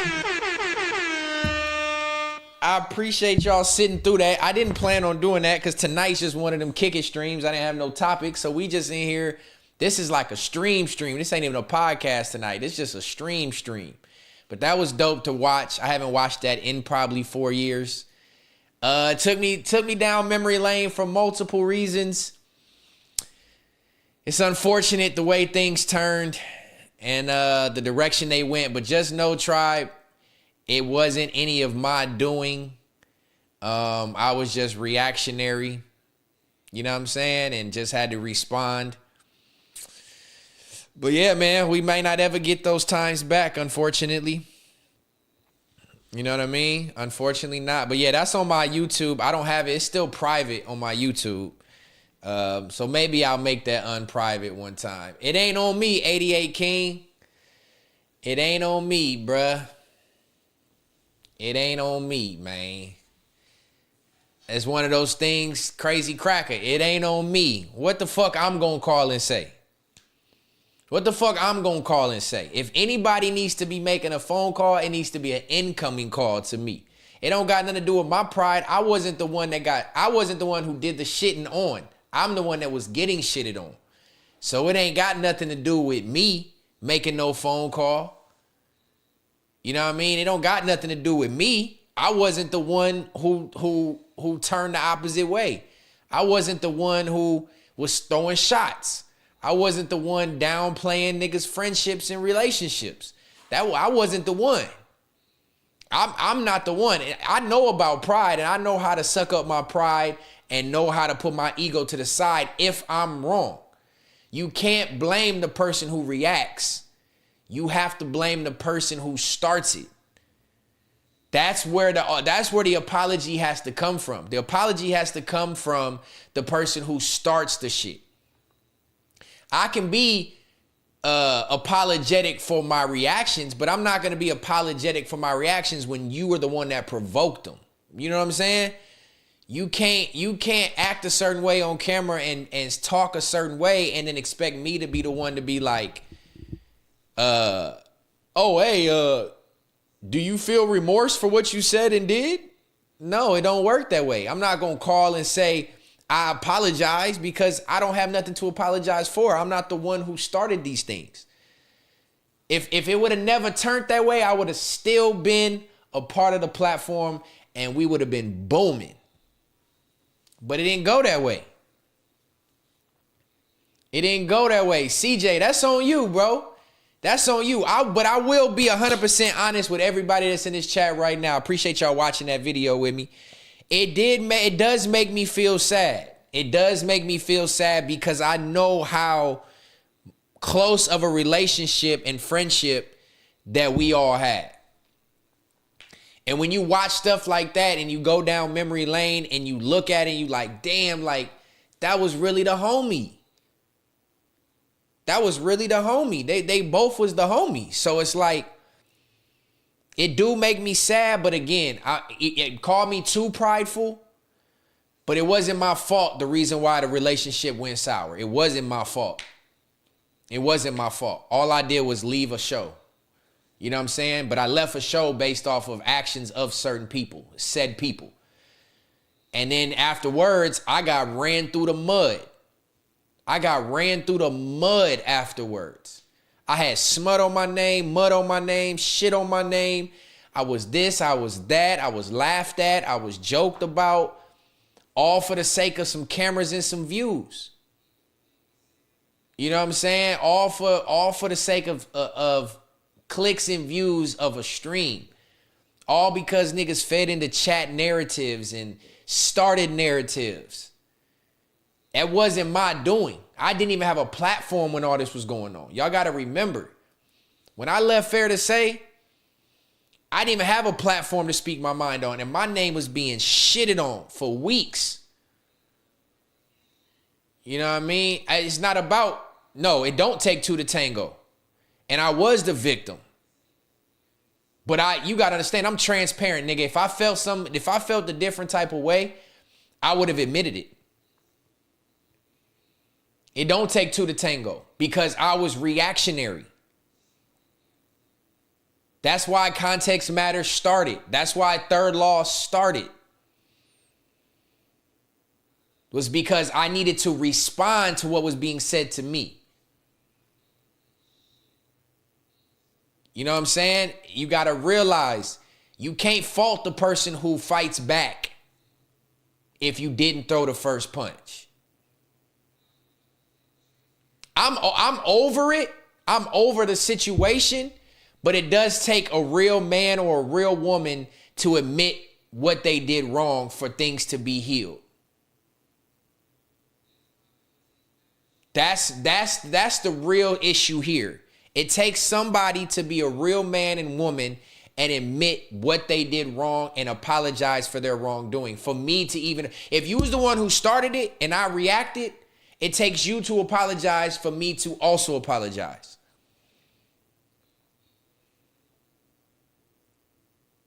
It just comes down to it.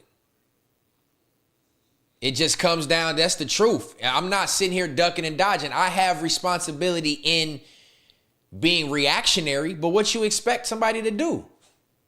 What you expect somebody to do? When you're friends with somebody for 15 plus years and then they just start shitting on you to the public, what you expect me to do?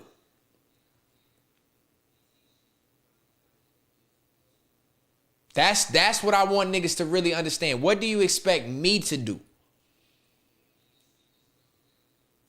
You can't call this pride, because I guess it's pride because I don't have a reason to make that phone call. Yes, I miss those times. I miss the homies, but I don't have a reason to be the one to go like what I look. That's like this perfect analogy. That's like a domestic violence situation, whether it's man on woman or woman on man. And the woman is beating on the man and the man runs back, baby, I'm sorry that I did X, Y, and Z. I'm sorry. No, you're the one who was the one throwing the punches. It's on you to be the one to apologize. It's not on me. It's not on me to go running back to the abuser. You know what I'm saying? What would I look like? What would I look like with all the narratives that's out there in the world? All the narratives about whatever's been said about me or about that situation. What would I look like running back like, hey, I'm sorry, take me back? Like, no. You was the one. You was the abusive one. All I did was defend myself. If you take into account and you use the analogy of like a relationship and somebody is beating on somebody, what does it look like the person who is getting beat on to go run back and apologize? I'm sorry for you hitting me. I'm sorry for you hitting me when I did nothing for you to hit me. It don't work like that. That's why I want y'all to actually see. Take the fact that I am prideful out of it. Even if I wasn't prideful, you can't expect the person that got abused to go running back. So I got to take that L. And I'm an empath. I'm a real empath. Like Keem said, I'm really empathetic. I understand. I put myself in other people's shoes. I have real emotions. I feel that shit does hurt me. It hurt me from that point on. I told niggas that shit hurt me. How can you be so close to somebody, from knowing their whole family to going around for holidays to breaking bread and starting businesses together to taking trips together to creating, painting, signs, rugs, to them giving me an opportunity on the platform? Like, you can't just act like that relationship falling apart doesn't hurt you. That shit did hurt me. But at the end of the day, it's like being abused. Yes, I'm the one that's physically hurt. What I look like going back with a black eye, like, I'm sorry that you blacked my eye. No, it don't work like that. At this point, I think the communication is key. It can either go bad or good depending on how you react and communicate. It's still not on me, D. Salim. It's still not on me. I still got the same phone number. Niggas know where to reach me. If you dead thought T-Rail kick party, yeah, blah, blah, blah. The content game really be ruining real relationships. Sometimes you got to tell someone that you forgive them before they apologize for them to apologize. No, that's really playing victim. D. Salim, what do I look like? Say, how can I forgive? You know what I do forgive them for? I forgive them for acting the ass for the sake of their viewers. Go eat some Hungries. I forgive niggas for letting the chat and letting narratives and letting old past situations come up and affect how they acted. But I can't even go further than that. Even that's a stretch. You know what I'm saying? I don't think he went as bad as you saying, bro. I seen all that. No, CJ. You didn't see no. It was both of them. Trust me. And you can't, respectfully to you, bro, you can't tell nobody how they're to feel when somebody says something about them. When you the one getting shitted on, you feel the shit. When you the one that's getting rocks thrown at you, you feel the rocks. Somebody watching you get hit with a rock may not understand how that rock feel. If you catch my drift. If somebody's throwing rocks at you, they can't tell. If somebody's throwing rocks at you and you're a spectator of this happening, you can't tell that person that got hit with the rocks how they feel, how hard it hit. You know what I'm saying?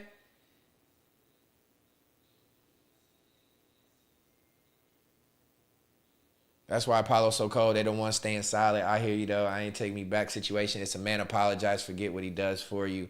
That's the realest shit. That's the best comment of the night.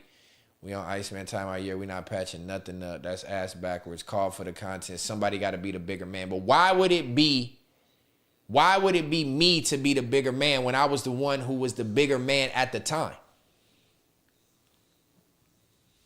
This is the conversation y'all need to be having with them. I respect my tribe and I respect y'all feedback and opinion.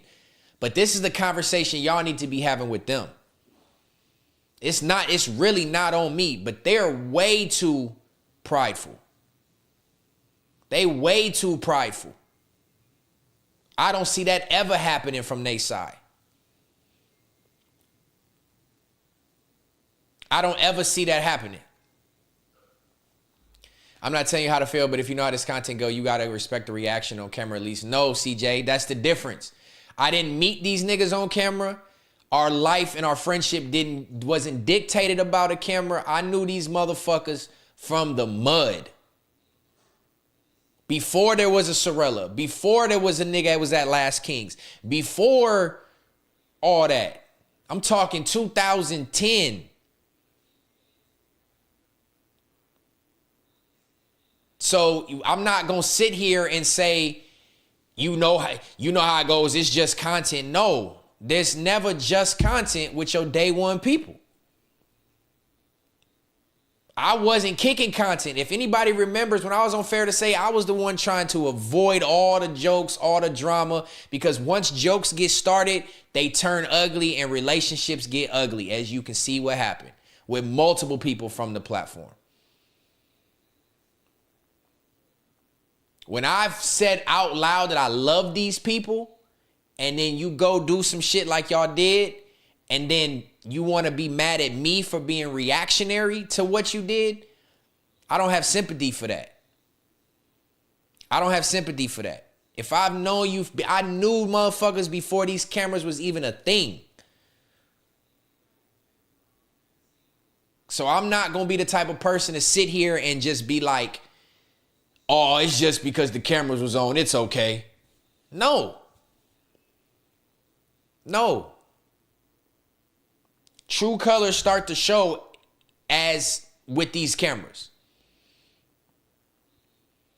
And I hate it went like that. I'm not gonna lie. I really hate it went like that more than y'all can even imagine. My girl really don't care because of the whole, you know what I mean? Y'all know what I'm trying to say.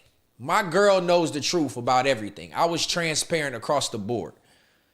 So she don't really care for me to have curate that friendship, right? So she feels a little bit of way about it, but she gonna be cool with whatever that I feel like is right. But I actually loved these people. You know what I'm saying? And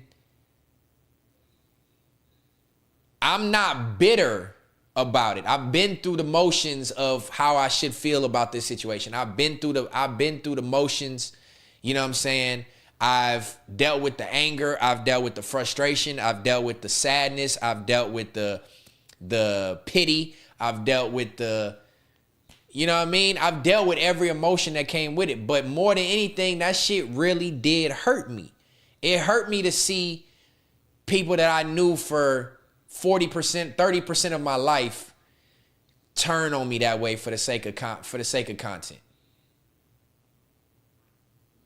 You know what I mean?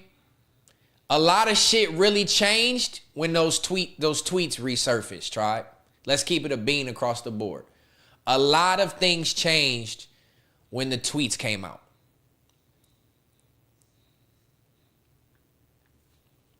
We know you got wrong. It's up to you if you want to get over it by saying your piece and letting the cards fall where they may. That's the thing. A lot of people in this world, a lot of my tribe members know I got wrong, but a lot of other people, they don't look at it like that. I mean, a lot of people, they don't look at it like that. I'ma definitely stream with Big Deal. That's what I'm saying. Nigga, I know niggas' whole families. I designed Heavenly Pie's logo. let's keep this transparent all the way across the board. I was cool with niggas' families. What you mean I didn't love these people? I don't hold no malice, D. Salim. There's no malice. Do I hate what they did? Yes. But it doesn't make me hate them. It doesn't make me hate them to the point of like, I wish bad upon them. Do I want you to get a little bit of karma? Maybe. But I don't wish failure and death and, you know what I mean? I don't wish that on these people. Call me naive. But once you love somebody, you that don't just go away. You really talented as fuck, and I think you got a big heart, but with that, you got to protect yourself the right way to still be involved with your friends, because everyone ain't like you, don't think like you. I'm telling you, D. Salim, that's my problem. That's my problem, bro. I treat people the way I want to be treated, even though it's not deserving. And my heart is too big. My heart is too big.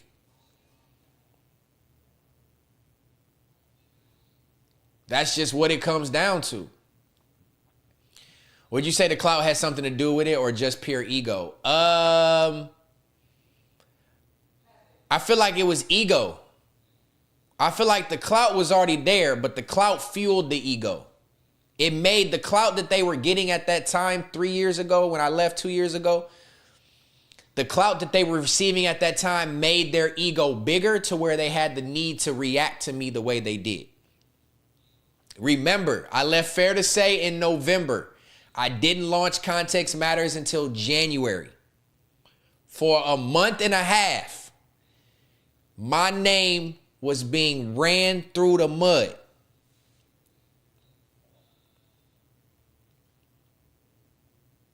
For a month and a half on every single show. Ran through the mud. My name was being played with. My brand was being played with. And I sat there and took it. I took it on the chin. I got blocked out of the chats. Niggas banned me out of the chats because the only place I could respond was the chat. I got kicked out of the chat. So what did Stetsen do? Why do you think the stream, the show, the title is called Context Matters?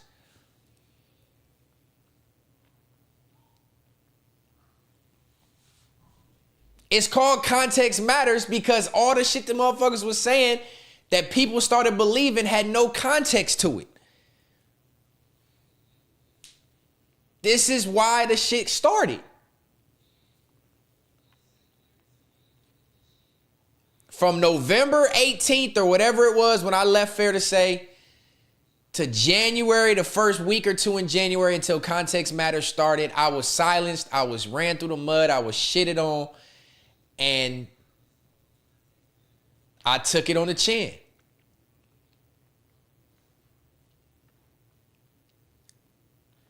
But that ain't a bad thing though, Stat. It ain't too big. Just mean you got to move differently than others. I do move differently now. I feel like that situation has scarred me a little bit, but I don't live with the, what's the word I'm looking for? I don't have like a vendetta. I don't have like a lifelong hatred. It is what it is. I said my piece about it and we gonna move on. I miss them times. I miss those two people. Right? But I'm also strong enough as a man, and call it prideful, to not let myself be played with and go running back to the abuser. If niggas want to patch it up and they really got that in their heart, like I got it in my heart, that day will come.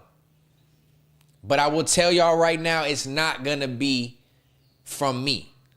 It's going to have to take some real soul searching from those two individuals to understand what they did wrong and be willing to man up and woman up to the situation and apologize. I will tell y'all again, I love those two people.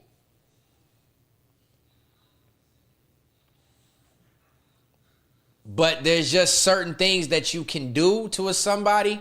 I'm not an abused, I'm not a battered man to where I'm gonna be beat up and shitted on, and I'm the one that's looked at like the problem because I defend myself.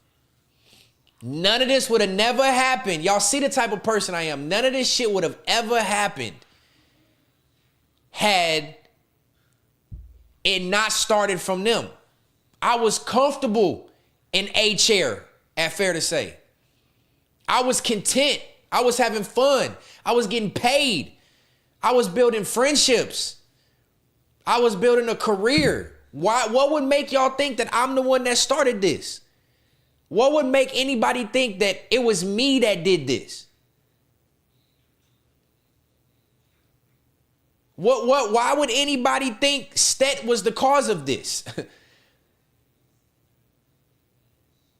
I was running a business with their name attached to it. HTS Express was Heather Terrell and Stetsen Express. That was the name of our trucking company that I ran. I'm the one doing all the arts and crafts for the sets, for the shows, designing sets, painting walls, doing signs, doing rugs, decorating your children's rooms. I'm the one that's helping niggas redesign their backyard and book turkey trips and traveling overseas. I'm the one that's coming up with show ideas. Numbers on the board, my title. What can go wrong? My idea. Fair to Say, my idea. All this shit, you think I'm the one that, y'all really think that I was the one who started this shit?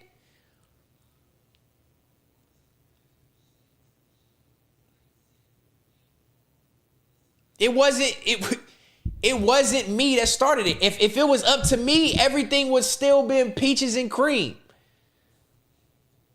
Relationships would have still been great. Now, I don't know if I would have still been in LA because I only wanted to live there for about 10 years. Icon stopped. And I did my 10 years, but who knows what could have happened at that time.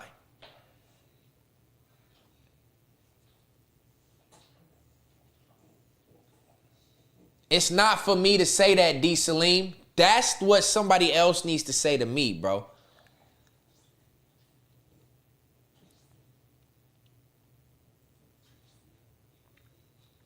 That's not on me, bro. At the end of the day, that's not on me to be the one to pick up the phone. If niggas seen that shit the same way I seen it, and if they felt the same way I felt, niggas would have reached out to me.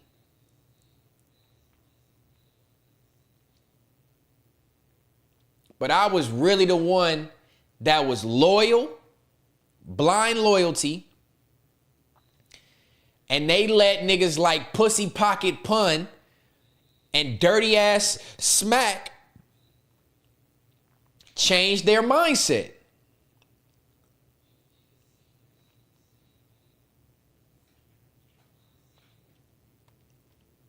Again, 88 King, you can call it whatever you want. I'm prideful. I'm not going to be the one taking punches and calling back. You try to run my name through the mud, make me look like less than a man. You tried to do all this shit to me, to shit on me, shit on my platform. Nigga was trying to go live when I went live.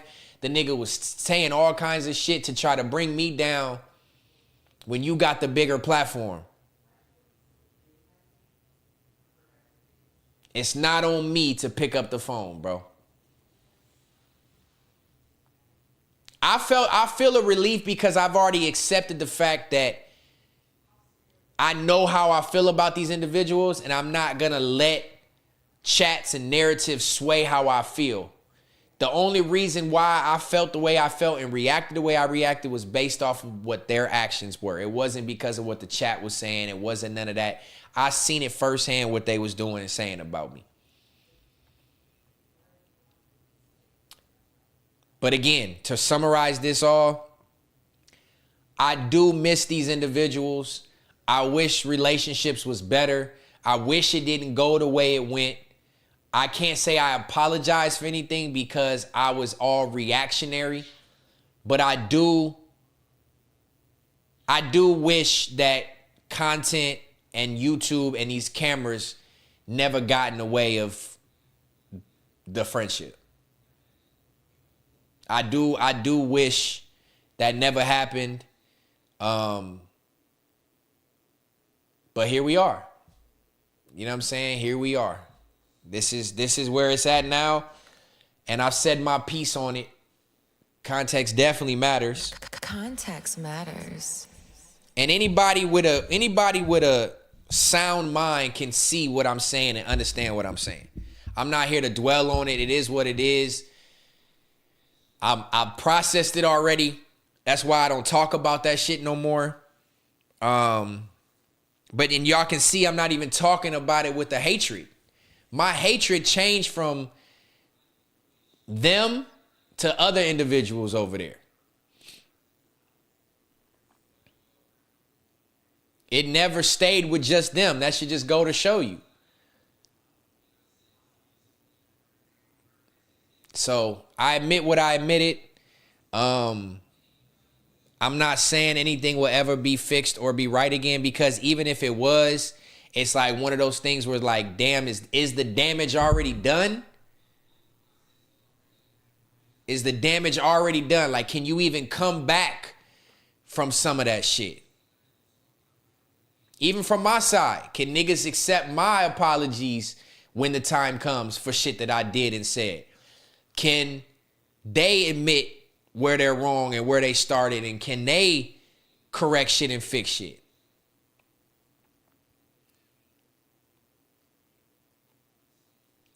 I guess I'm just the bigger man in this situation. I have a different heart than some people. You know what I'm saying? So I don't know. I'm gonna leave it at that. We at 2 hours already. I'm gonna leave that at that. For real, for real.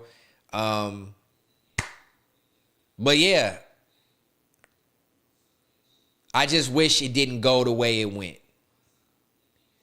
And this is all started because we watched the video talking about my hair transplant. So let's just let the record reflect. For anybody who's watched this far, 124 people in the chat, anybody who's watched this far, y'all know this conversation started. This hasn't been on my mind.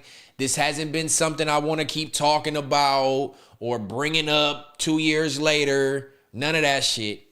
This just all sparked, and it's all freestyle off the top of my head because we talked about my hair transplant and we watched the video of me going to Turkey to do it because my hair is out for this episode and you can see my hairline. We started talking about Turkey. I pulled up the video. They were in the video. It brought back good memories. I miss these individuals. Deep down, I dislike them for what they did and the way they started acting, but I still love them at the end of the day. You can't just wash away 15 plus years of memories and history and just think it's all gone just because shit went sour. At least not me. Call me the bigger man, call me whatever. I just can't let that shit just fade away. You know what I'm saying? Call Cuz because he's going to roast you tomorrow. He's not even going to talk about it tomorrow unless y'all tell him what we talking about. Yes, they will. I'm not calling and apologizing. Crazy. It's not happening.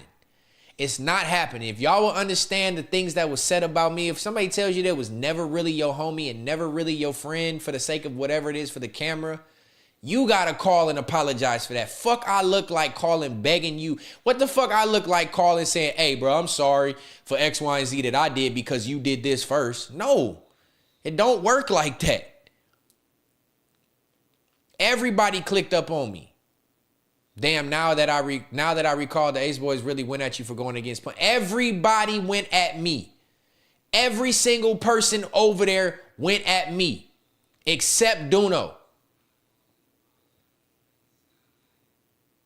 Every single person over there went at me, except Manny and Barbie. I don't even know. Barbie might have said something. I don't know. But I would say Manny, Barbie, Duno. That's it. Everybody else went at me. From Heather to T-Rail to Pun to AD to Smack to Six to Jack to Mark Nasty to Rios to Pun to fucking Avis was bringing in side characters to go at me. Illa, Dijon, like everybody went against me. The only niggas who stayed solid was Apollo niggas. I don't even put them in the situation. I don't even put Apollo niggas in there. Macwop stayed solid. Keem stayed solid. Tiny stayed solid. TF stayed solid. Everybody else was really, it was a 20v1. And it was just an onslaught. It was an onslaught of Stet. It was an onslaught for 2 months until I got Context Matters. Big Deal stayed solid. This shit is crazy. So if we keeping it a bean, y'all got to understand where I'm coming from. Y'all got to get where I'm coming from. If you don't, I feel bad for you. I feel bad for you if you don't understand where I'm coming from. Icon, stop. Drebo stayed solid. Everybody else, it was a 20v1. They was even bringing in side characters. Extra people coming in saying fuck Stet and laughing about it. You know what I'm saying? And you know what's funny? I still never went to no jumper. Context matters. I'm still the only nigga that had issues from that platform that never went to no jumper to speak my grievances.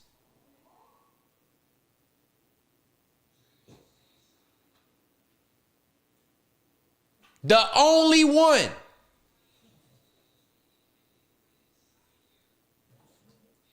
That's why I'm trying to tell y'all I'm a different individual, gang. You know how many times I got invited by Adam? Adam just DM'd me like 2 days ago and said, when you back to LA, I want you on the show.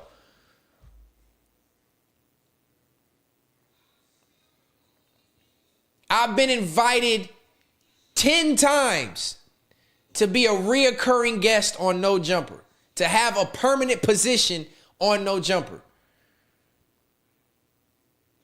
Miles, nobody is listening to you right now. We having a serious conversation. You take you and your Macwop picture and get the fuck out before I have somebody snipe you out the chat. Hey, Torizi, you want to snipe your first person?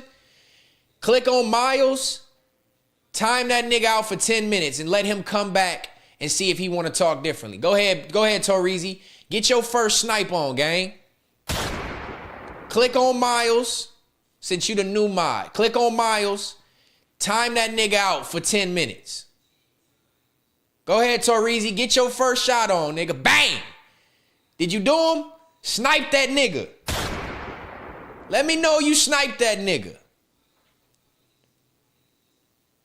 CT Packy, W Adam, you should have went that those rug sales would have went viral. I mean, look, bro, I'm one of them people. He did good shit, my nigga. Got your first snipe on. Welcome to the Sniper Club, gang.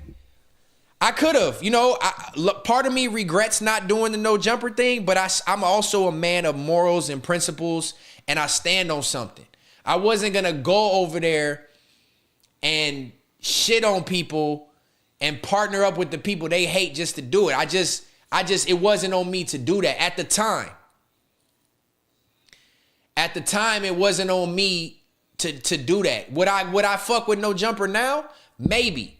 Because now it's different. I'm not doing it out of spite for the other people. You know what I'm saying?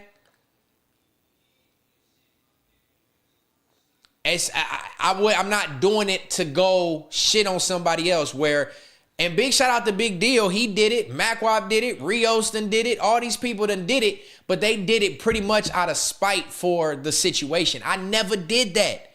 Do y'all know if I would have went to No Jumper when all that shit was going on, it would have been the highest fucking viewed shit for an unknown person in the No Jumper history. I'm telling y'all. I know what Adam was gonna get me there to talk about. I know what Adam wanted me to open up and be transparent about. Y'all know what Adam wanted me to talk about. And I turned it down. I turned it down. I stand on morals and principles.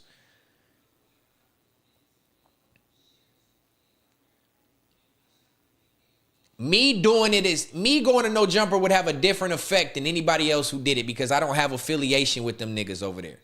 So me going to do it is just me really going to do a look. You got niggas like Rios going over there and doing it. It looked bad. Big Deal went over there and did it. It looked bad. MacWop went over there and did it. It looked bad. It wouldn't look bad for me doing it, but I still never did it.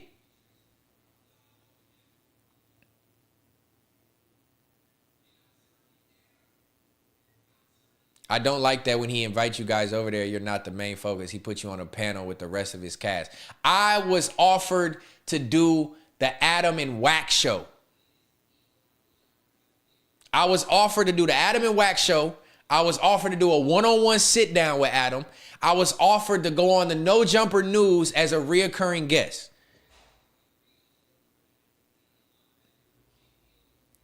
And I turned it down. And I don't know if that's blind loyalty or that's just me being stupid, but I didn't want to go shit on the people on that platform for hundreds of thousands of people to see. I didn't want to do it at the time. I real life had and still do have love for those two people. Everybody else can lick nuts. I don't care about everybody else. I don't care about everybody else in that world. AD was good people. AD stayed solid with me, but he sent shots and he was talking shit too. But I don't hate AD either.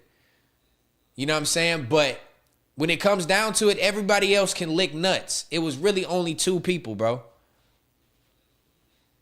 That's the people that had me scorned. Logo. This channel ain't the same without logo. This channel is better without logo, nigga. But look, man, I'm going to leave it at that. We talked on it too long, but again, it's because of the turkey shit. Y'all see my hairline is still solid. You see we still solid out here. You see us. You see me. You see me. So shout out to my turkey procedure. And because I went to Turkey with those individuals, that's why we're talking about it. But I'm going to leave it at that. I'm still hurt by it. You know what I mean? I'm still hurt by the situation. I wish it never took that turn. You can't blame me for being a reactor or being reactionary to what was being said about me and what was being done to me. You can't blame me for being a lion in the corner surrounded by all hyenas. You're gonna lash out. You're gonna lash out. You're gonna strike back. You got hyenas nipping at you and biting you and drawing blood and making the rest of the hyenas laugh and look at you a crazy way as a lion in the corner. Only thing I have to do is roar and fight back, bro. So you can't blame me for how I reacted, but I just wish it would have. I honestly wish it would have went a different way. I wish it would have went a different way. I do miss those individuals. But man, look, karma is karma. Karma gonna get you. And it ain't even on me to have to do it. We're watching it pan out in real time with the support and the viewership and people seeing them with their true colors. Y'all had to get one of them off of the show. She ain't even been on the show no more. So it's like y'all are seeing it firsthand. So it is what it is. Fuck it. You live and you learn. If nothing comes from it, it don't come from it. But I will tell y'all, I'm not going to be the one to initiate that conversation. It's not on me to fix something that I didn't break. It's not on me to go running back to the abuser. It's not on me, gang. If y'all was getting whooped on by 20 people, 2 people that you loved and believed in that had your back, let them do it and did it with them. Imagine this, tribe. You know 2 people, right? You know 2 people. You out and about somewhere. They watch one person punch on you, watch one person beat you up, and they laugh about it. And they embrace that person. And then with embracing that person, they see how that person was embraced by the 2 main people, and the rest of their friends and homies start to do the same thing. And they sitting back laughing, getting a couple punches in, kicking you while you down, laughing at the other people for doing what they doing to you, embracing them, bringing them around, hyping them up, getting a kick in, getting a punch in. You expect me to get up off the ground and go back to them people and say, hey, I'm sorry for defending myself. Hey, I'm sorry for trying to punch you back. You know what I'm saying? Think about that. Think about that. Logo, you here? I see you in the chat. What's happening, Logo? Think about that. You got 2 friends that you've known for 15 years. And they watching motherfuckers just do anything to beat you down and laughing about it. And you embracing it. You encouraging it. You watch one nigga beat you down and you start laughing about it and you start, you know what I mean, getting your punches in for the sake of laughs for the rest of the viewership. That encourages other people to jump in and do the same thing. And you still laughing. And you still trying to get your punches in. Shit is crazy to me, right? That shit's crazy, right, tribe? So why would you expect me to get off the ground black and blue and bruised and bloody and go back to the 2 people who initiated, encouraged, supported, and participated in the beatdown of yourself? Think about that, tribe. Like, real talk. I know y'all trolling in here, but really hear me out on this. You would get off the ground yourself. You would get off the ground and you would go back to the 2 people who made all this shit possible. Maybe they didn't start it all. It started with Dejana Man. But their support of that and encouragement of that and their laughs and their narrative pushing of that is what got everybody else on the bandwagon. Think about that. Really take yourself back. If y'all remember that time frame, think about that shit. You are encouraging all your homies and friends and associates to pack me out. You encouraging it. You laughing about it. You running with narratives, spinning more narratives. And you want me to go back and apologize? Come on, I need y'all to be real for me for a second. Context matters. I need y'all to be real with me for a second. Appreciate that star, Alberto. Be real. Y'all wouldn't do that shit. How can you expect somebody else to do that? That's really what happened. That's what happened, tribe. That's the best analogy I could put it as. Two people you thought was your friends.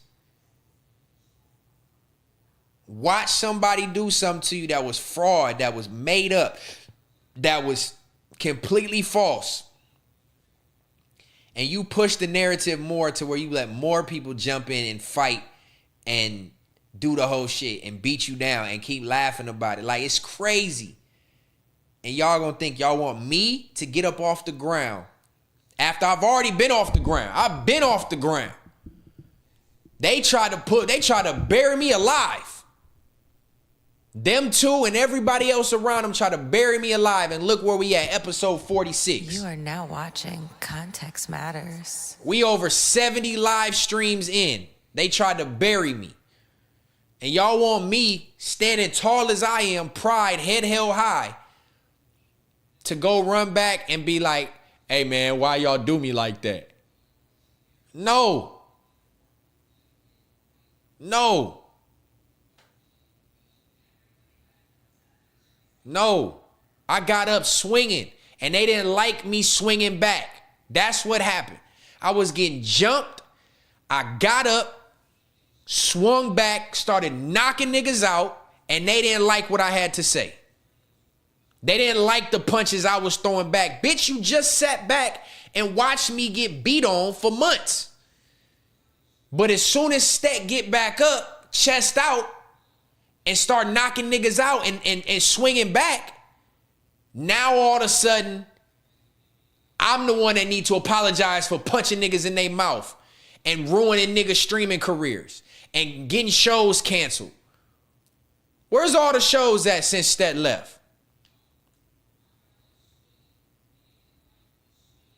How can you not be okay with somebody that was getting punched on swinging back? I should be looked at like the victor. I should be looked at like, damn, you really did that. You was getting packed out 20v1. It's been 10 minutes already? Damn, Miles, you still around watching. Say something else slick and you gonna get sniped in the head for the whole show. Alberto, I ain't gotta say it. Y'all know what happened. Y'all know what happened. Nigga, even the fucking clip pages went against me, y'all. Think about this. Hey, who's next to do the favor to get Miles hating ass up out of here? Who wanna do it? Do it for 30 minutes. Go your whole ass back to timeout, Miles.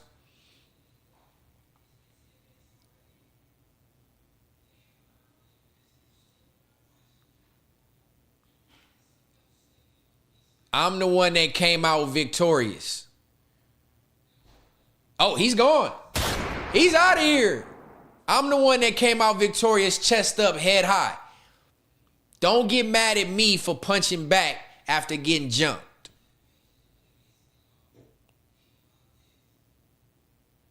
I don't want to hear nobody ever say Stet did nothing wrong for standing up for myself and punching niggas back.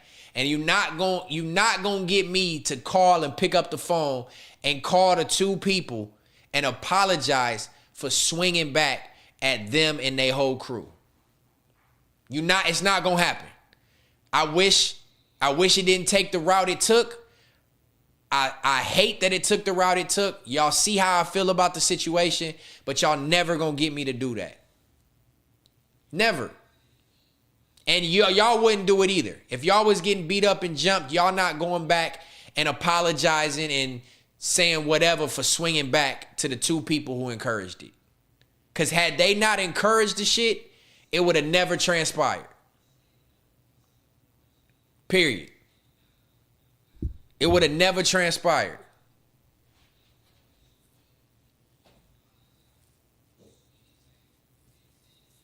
It would have never transpired. I still would have been foot up on Fair to Say in my seat. They started with the seat shit. Niggas was so jealous and envious of me and how good I was doing that they wanted to move me out of the front seat. Think about this, tribe. This shit is real life Crazy. And I got people in my chat telling me that I should apologize, that I should pick up the phone. This is what y'all telling me? They was so jealous, smacking pun, and was encouraged by the two people we was just talking about. It was encouraged by them to play with me in my seat, gang. That's how much jealousy and envy really started with me. Think about that.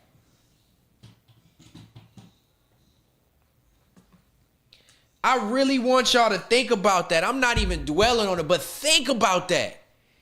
I was doing so good on the show. The first new show to launch on the platform. I was killing that shit.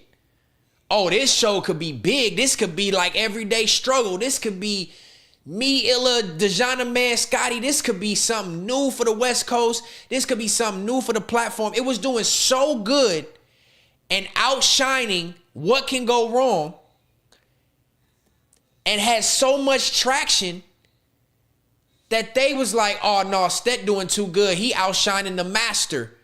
We gotta move him out this seat. He too big-headed. Think about that.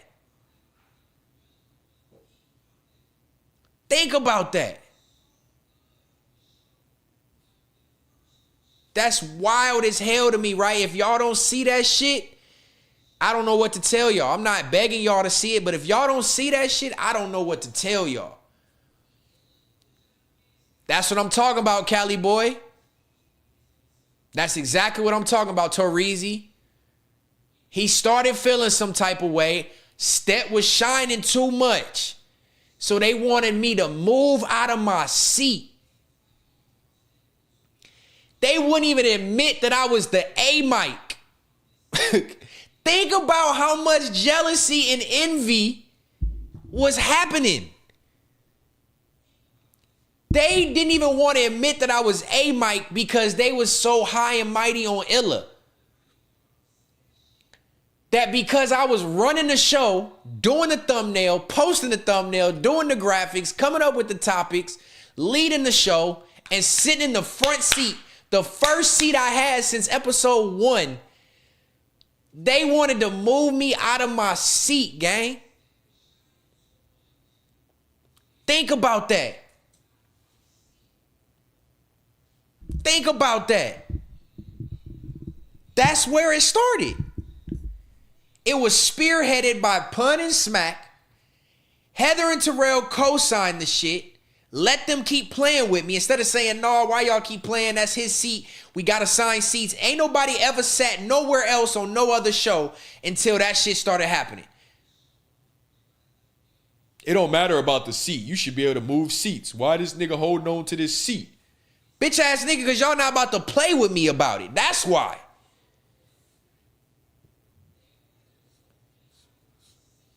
Think about that. That's where it started. Playing with my seat. And playing with my seat got Dejana Man and them to start doing little things. Then they co-signed that fuck ass nigga and started embracing what he was doing and bringing the mess and turned on me. And that's where the rest is history. The rest is history from that point on. Think about that. And I'm the one who overreacted. Think about that.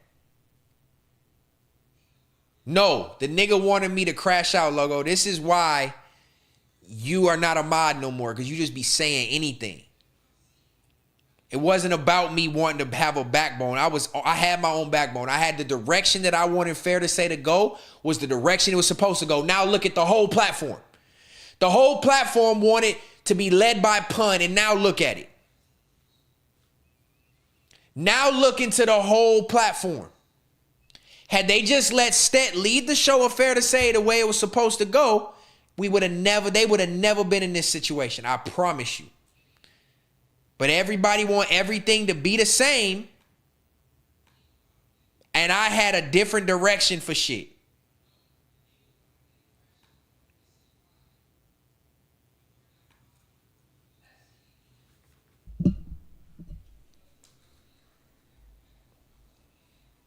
Think about that, tribe. I want y'all to really ponder that and wonder why Stet reacted the way he reacted.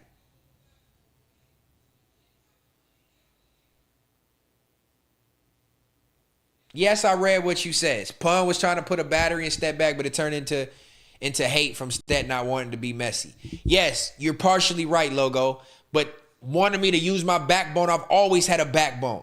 That's why they didn't like me, because I always stood out and stood on my own with my own opinion. I was the only non-biased person that was over there. I was the only person who took up for Drake. I'm the only person who chose my side. I'm the only person who thought differently.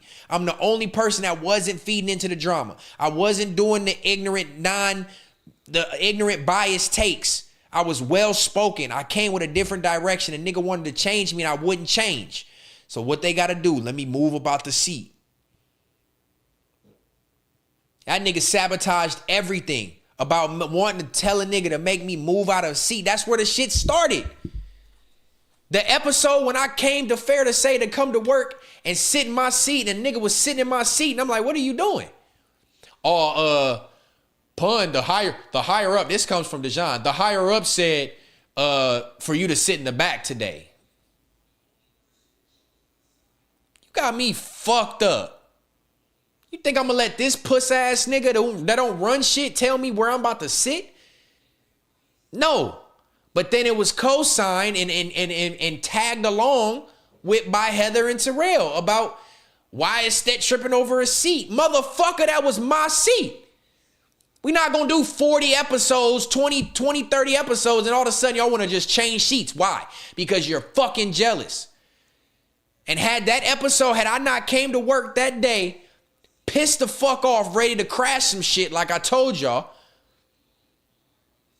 the narrative from Dejana Man would have never came up about the crying shit. Never fucking cried. But he made that narrative because I was pissed off and angry and I left the room. All because of a nigga playing with a seat. That's where it started. A nigga playing, jealous and envious of me playing with a seat. To them tagging along with it. To making Dejan think he could sit in my fucking seat. And that it was okay. To them co-signing that shit. To then everybody jumping on the bandwagon. That's where it fucking started. And y'all want me to get on the phone and apologize. Y'all got me fucked up. Y'all got me fucked up. No, Alberto, I'm not no hoe. That's why. What if you would have let the seat shit slide? Would they have kept messing with you? Yes, it would have got worse. Oh, they got you out your seat. They got marked this nigga out his seat. Blah, blah, blah. No, nigga. I never changed seats. Even after them supposed higher up said something. That's when I went at Smack. Y'all got to remember the timeline. That's when I went at Smack because Smack was trying to play with me in the seat. That's when I went at Pun. But Stet never stood up for himself, according to some people. And then I went at Pun and I went at Smack, and then my job was threatened by the so-called person that you want me to call and apologize to. Let's let the record fucking reflect. The person y'all think, man, just get on the phone, put your ego and pride to the side, was the person who got on the phone with me and said, hey, you gotta chill. Niggas ain't liking how you moving and the shit that you talking. They got just as much power as I got. If they don't want you on the show, you ain't gonna be on the show. This the person y'all want me to call and apologize to when he should have put his foot down and told niggas to stop bullshitting, stop playing. That's that nigga's seat from day one. Think about this. Think about this. That's where that shit started. So don't get mad at me for defending myself.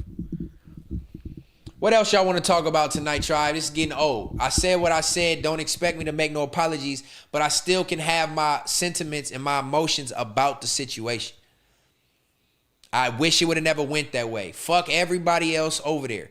It's those two people that I wish would have had my back and handled things differently as the friend that I supposedly was. If I wasn't a friend, why was I over there every holiday, every big event?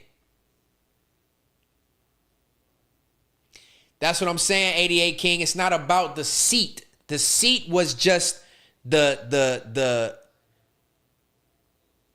physical thing. It was the pride. It was the they was trying to take a shot to my pride and my ego by making me move seats because I was doing so well. They was trying to make me look bad.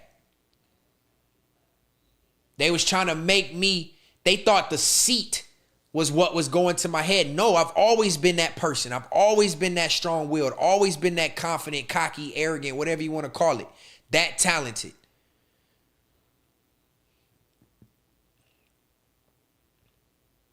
So because they see me doing that well, they felt like, oh, this is the only thing we can do to get at him. Move his seat. That's crazy, right? It's crazy that anyone will try to control what you say when they go crazy on everything. It's bring your own narrative. They didn't think of it that serious. I'm telling you, it wasn't about the seat. It was the principle. It was, what is your reasoning? Your reasoning was derived in hate. Your reasoning was derived in jealousy. I was outshining Illa. I was outshining everybody on that motherfucker. I was actually building something that was doing better than what they was doing. So yes, I took offense to that. You can't play with me and play with my manhood like that in front of all these people.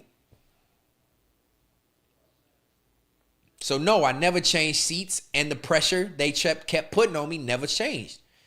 I came in that one day and I left 2 episodes later. But yeah, let's move on. Let's get about this topic. Shout out to my tribe. Context matters. I'm glad we can have that conversation. I haven't talked about none of them in months. But it came up and I'm freestyling. So y'all gonna get what y'all gonna get. They can clip what they want. And that's another thing. They didn't even want to clip me. The number one clip page of FMW didn't even clip nothing from the show. The number one clip page in that universe wouldn't even clip the show, let alone anything that I brought up. You know what I'm saying? Shit's wild to me. But like I said, I stop talking about them and talking about the situation for months, for probably 15 episodes now. We don't have these long conversations. I might throw a jab or make a joke here and there, but I don't talk about them no more. So this is probably the last time y'all gonna get this, but I really want y'all to understand why everything transpired. And y'all can't expect me to be apologetic to somebody that did that and initiated that towards me. You know what I'm saying? Logo, shut your whole ass up. That's why you not blue and you still in here. That's why you not blue, because you just be saying anything. You just be saying anything. Shut your whole ass up. But yeah, it was a conspiring thing out to get me. So don't expect me to go running back to the abuser. It's not going to happen. If they reach out, it might be something different. But I doubt it's going to happen. And I guarantee that y'all not going to go into their chat and say the same thing about you should call Stet. Go call Stet. The whole chat, they made it to where it was the cool thing to do was hate me. You know what I'm saying? He got obliterated. That wasn't me who did it. Somebody did it.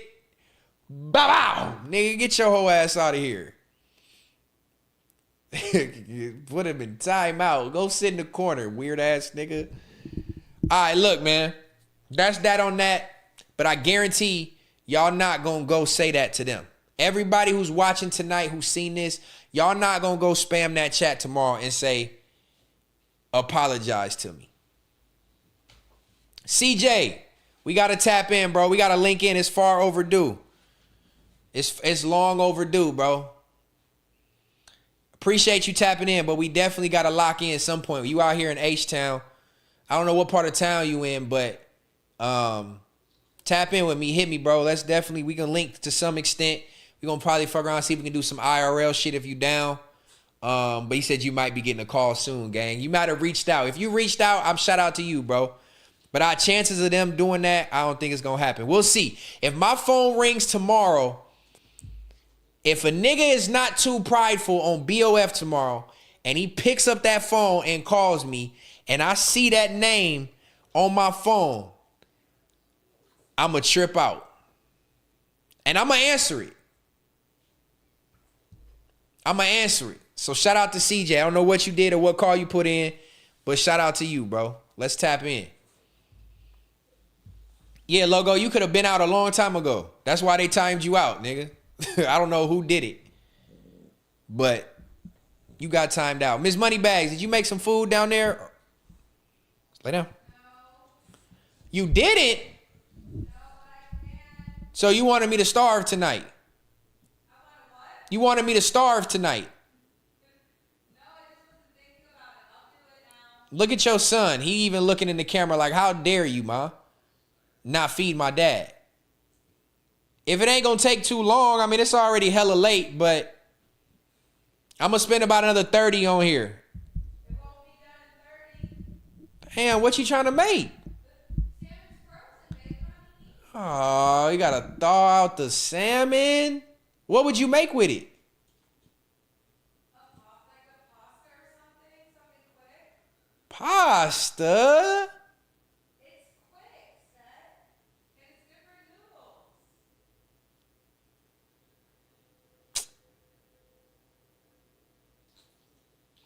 Damn, I'm hungry. It's up to you. It is what it is. If not, I'll have to find something. I don't got nothing to even munch on. I ain't even got no damn fruit. God damn. The dog look concerned. He's concerned about his dad, Telly. He concerned. He's like, damn, you ain't gonna feed my dad? Your neck itching, huh? Look at your neck itching. I know, Papa. I'm gonna get you your medicine. I know, my buddy. Yeah. Tell your mama to feed me, man. What else is next, man? What else has been going on, man? What else is going on, man? What else is happening in the world? What we got to talk about? Cereal, I don't eat cereal, 7. I don't eat anything that's processed for real. Like nothing out of boxes. I don't eat none of that shit. I don't eat no cereal. I don't really eat chips. I don't eat that shit. I've been spoiled. That's why me and Miss Moneybags got a cooking show coming. The coochie sandwich is insane. That's insane. Your stomach all red again. We got to get your allergy medicine. We got to get your allergy medicine back. Yeah. Yeah.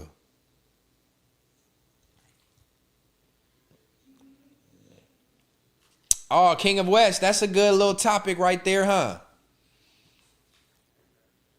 Bro, you need a bag of chips. I don't rock with chips, bro. I don't eat food for real that's like bad for you. I don't eat processed food, chips and noodles and cereal, and I don't eat none of that shit. Let's see. Well, quickly to touch on it from what I know, I think that's a crazy situation. I don't really know who to believe. I see they're making hella content out of it, but from the sounds of it, Drake been going at Sauce Walker for a long time. I feel like Sauce Walker has been envious of Drake for a long time because Drake was embraced by Houston more than Houston even embraces Sauce Walker. So I feel like there's a little bit of envy and jealousy in there. And that's why all this has been going on for a long time. I also think Sauce Walker is supposedly known to be some type of like, I guess he claims to be a pimp. I don't know how accurate that is or how truthful that is. But he supposedly said he sent these girls to Drake. Do y'all believe that? Or do y'all believe Drake was just fucking this nigga's bitches just to try to get back at that nigga? I will say the song that Sauce Walker made, in my opinion, is trash. Nigga wasn't even on beat. But anybody gonna embrace it because it's about Drake. So it's a I hate Drake song, so let's embrace it. I don't know. I don't really know how I want to feel about that. I try not to keep up with too much Drake tricked off on her. Drake is a fucking damn near a billionaire. He can't trick off. I'm just doing shit out of principle at that point. That's not tricking. Tricking off is somebody who has a limited amount of money spending their money to try to get a girl. Drake don't have to spend no money to get no bitches. They just want to be around because he's Drake. He's spending money because it's the fun thing to do. I'm so fucking rich. What do I spend my money on? Alright, I'm gonna make this hoe ass nigga mad. I'm gonna buy his bitch a car. That's ass money to Drake. That's ass money to Drake. I'm gonna buy her a car. I'm gonna give her $10,000. That's chump change. I'm doing that out of spite. That ain't really tricking. He don't love that bitch. You know what I'm saying? He don't care. That's like shit. We out. If I was that fucking rich and single, do you know that every bitch I be with, I'd be like, man, let's go to the mall. Let me just go flex. I'm already fucking. Drake already fucking. The gifts are just extra. The gifts are just the cherry on top. Like, who cares? That to me don't change nothing. A trick to me is a nigga who has a limitless amount of, who has a limited amount of money, who spends money to get the pussy. Drake is not spending money to get the pussy. Let's just keep it a bean. The pussy's already given. The pussy's already given. All he's doing is throwing some money at it afterwards. Like, fuck it, we bored, you flew out, we kicking it, let's go to the mall. Bro, wasn't Drake sad because Sauce was hitting the bitch in the apartment he's paying for and he repoed the Maybach? If he wasn't a trick, he would have repoed the car. I don't believe where'd y'all hear this car was repoed? Where'd y'all hear that from? If that's the case, every rich nigga, every rich rapper is a trick. That's what y'all saying. But there's certain rappers that don't have to trick to get the bitch. Yeah, they were saying Sauce Walker destroyed the car. I heard that too. She said it on No Jumper. She said that Drake repoed the car. Well, because at that point, it served its purpose. Right? It served its purpose. I did what I was supposed to do. Now, bitch, you ain't acting right. Give me that shit. I'm proving a point at this point. It ain't for the money. He didn't repossess it because he wanted the money back. He did it out of principle.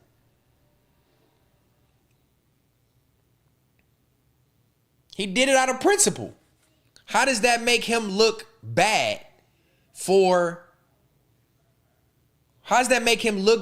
supposedly repoing it? If I'm done with the bitch, I only bought the car to piss your baby daddy off.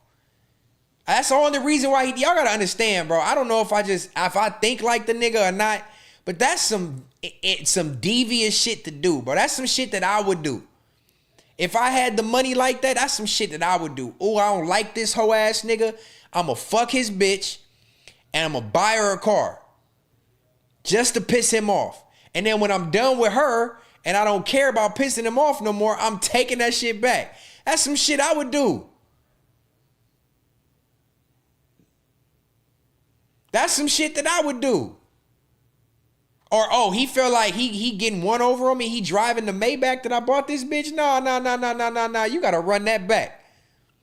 I'm doing everything out of spite. You got to think. You can tell by the way Drake rap, he's a critical thinker. So he's thinking all this shit through, and he's being devious strategically.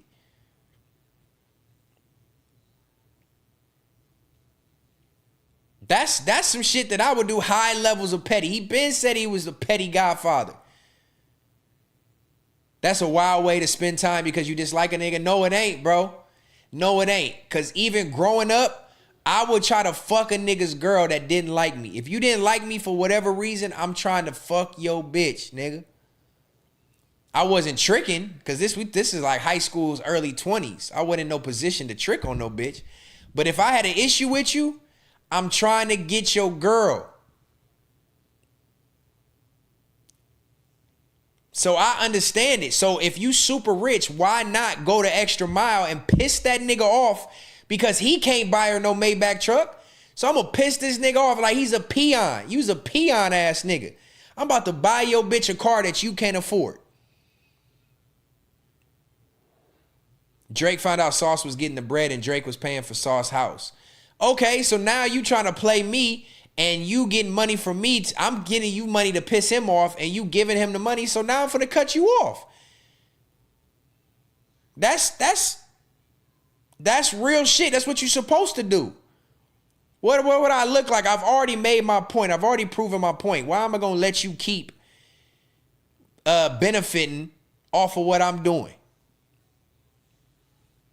That's what they saying, Playmaker. They saying he sent the girl to Drake. That's not what the girl said. I saw the clip from No Jumper when she said that she was at the club with her friends for some event. Drake was there. Drake sent his homies over there to get the group of girls. The group of girls ended up whatever kicking it with Drake and them in the section. Drake knew that was Sauce Walker's baby mama or Sauce Walker's girl, and he pulled her just off the strength. That's very low vibration or not very metanoia or whatever the fuck. That was the old me, gang. I've changed. That's why metanoia is a thing now. I've changed. What if he can but don't want to? What you mean, Mush?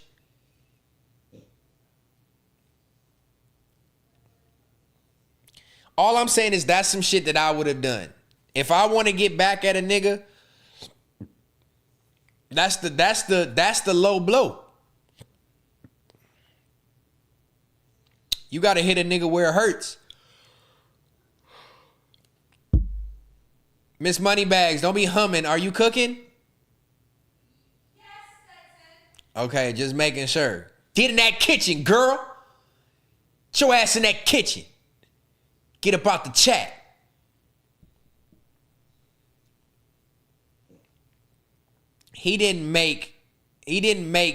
Sauce didn't make Drake buy the mess. See, y'all find any reason to diminish anything Drake do. That's some player shit. I pulled your baby mama. I'm fucking your baby mama. I buy her a car that you can't afford. And I take it back when I'm done fucking with this bitch. That's some player shit.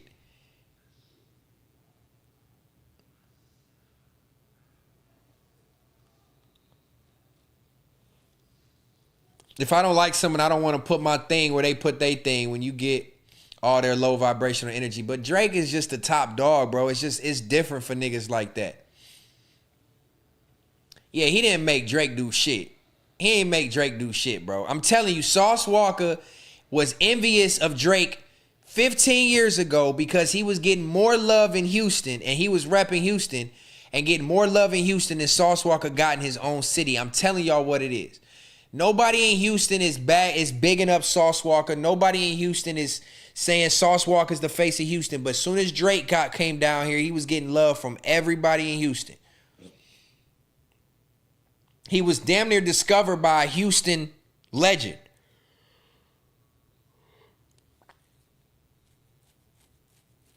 It's way more player to just avoid the drama and deal with solid women, in my opinion. Yeah, but when you petty like us light-skinned niggas, that's the type of shit you do. That's the type of shit you do. Man, we wasn't gonna slap fire out of nobody. Drake buying randoms a Maybach, meanwhile K-Dot bought his sister a Camry. That's funny. I don't know. I look at it from both. I see both sides. But at the end of the day, the winner in that situation is Drake. If a nigga is fucking your baby mama and buys her a car that you can't afford, how can he be the person who loses in that situation? Because y'all can't sit here and act like tricking is just this thing that is like only he does.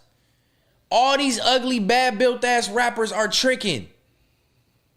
They all tricking. A lot of these rappers can't fuck bitches without spending money. We're talking about a nigga who's fucking any bitch he want without spending money. Buying a random thought a Maybach truck is corny. Bro. When you're doing it to prove a point and to be petty, it's not corny. It's not corny. I'm a fucking billionaire. I have so much money, I don't even know what to spend it on. Let me just go ahead and buy this bitch a truck. And I bet he didn't buy it. If he repoed it, he didn't buy it. He financed it. He probably put 20, 30,000 down, gave her the truck. It was in his name, and he took it back when he was done.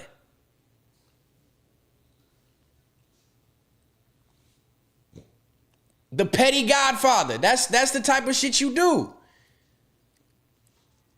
Nah, that's the way you prove your point when you up $1 billion. That's how you prove your point. Oh, this nigga talking shit? You mad because I was fucking your H-Town bitches? Oh, you mad because I was fucking your Houston hoes? Okay. You mad because I'm getting more love in your city than you do? Okay. Let me just fuck your bitch. Let me show her the good life and buy her something that you can't get for her. And he didn't even buy it cash. He didn't buy it. He could have. He could have spent the $150 and bought it cash. But I guarantee my knowledge of this situation would tell me that he leased the car. He leased the car. It had a 3-year lease period or a 1-year lease period. He put up X amount of dollars down. He leased it. The lease was up. He took it back. Sauce, yeah, that's what I'm saying. Y'all getting mad at Drake when the Sauce is on the phone talking about he gonna kill the nigga. That's tender dick. No, Sauce Walker can't get that whip, 88 King. He's not getting that whip. And I mean, to be honest, anybody with a little bit of credit and a down payment can go get that Maybach truck. We're not talking about a nigga going to cash out $200,000 on it. Anybody with a 750 credit score, a solid stream of income, provable income, and a down payment can go get that Maybach. It's not hard. It's not hard to go get a luxury car. If you can afford a $4,000 or $5,000 payment a month, if you got a good credit score and you got a solid stream of income, you can go get that car. So I'm not saying Sauce can't go get that car. But when a nigga that's fucking your bitch do it, that's a slap to the face.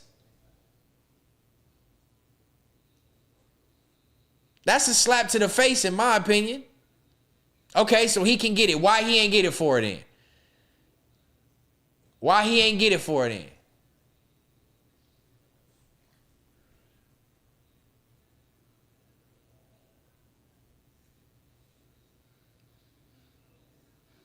Man, look, y'all can say what y'all want. I get it. It's the cool thing to do the cool thing to do is hate on Drake. And anything he can do anything. The nigga got braids, y'all hated on the man.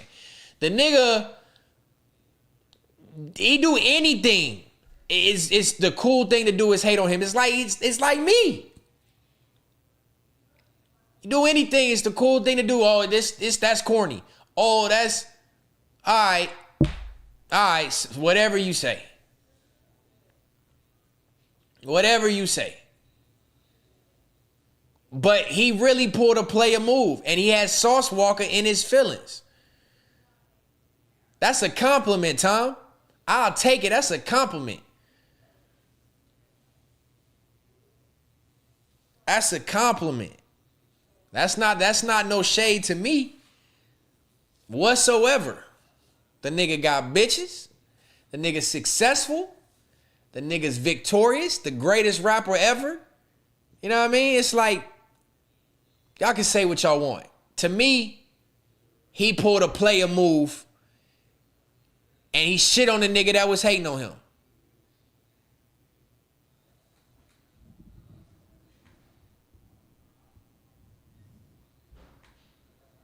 My turn. Go back to timeout, hoe ass nigga. Don't come out that corner. I already had braids, CT. I had braids. I had to take them out. I was losing my hair. It was making my hair break off. I didn't want to keep doing it. Even though I'm growing it out, trying to decide if I want to go back to braids, but I don't know what I want to do. Y'all see how long this shit is, bro? I could easily get braids now. Pause, Tom. Don't ever call a man thick or a man petite. A player is having a bitch in the video saying bad, bad bitch. I see what you did there. I see when you did there. But look, at the end of the day, Sauce Walker got to take that L. He got to take that L. That's your baby mom, too. Think about that. This ain't just one of Sauce Walker's hoes. This ain't just one of Sauce Walker's random bitches. This ain't one of his random hoes that he supposedly is pimping. This is his baby mama. This his baby mama.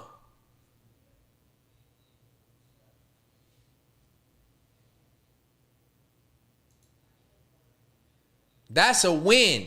If you fuck a nigga baby mama,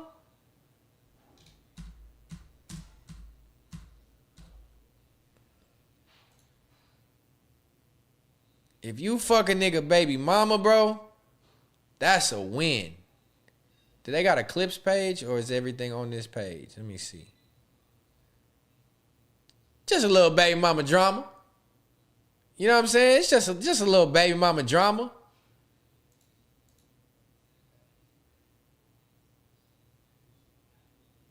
Just a little baby mama drama.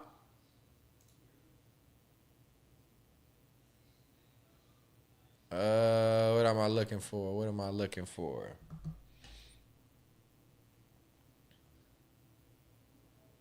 Is it the clips page?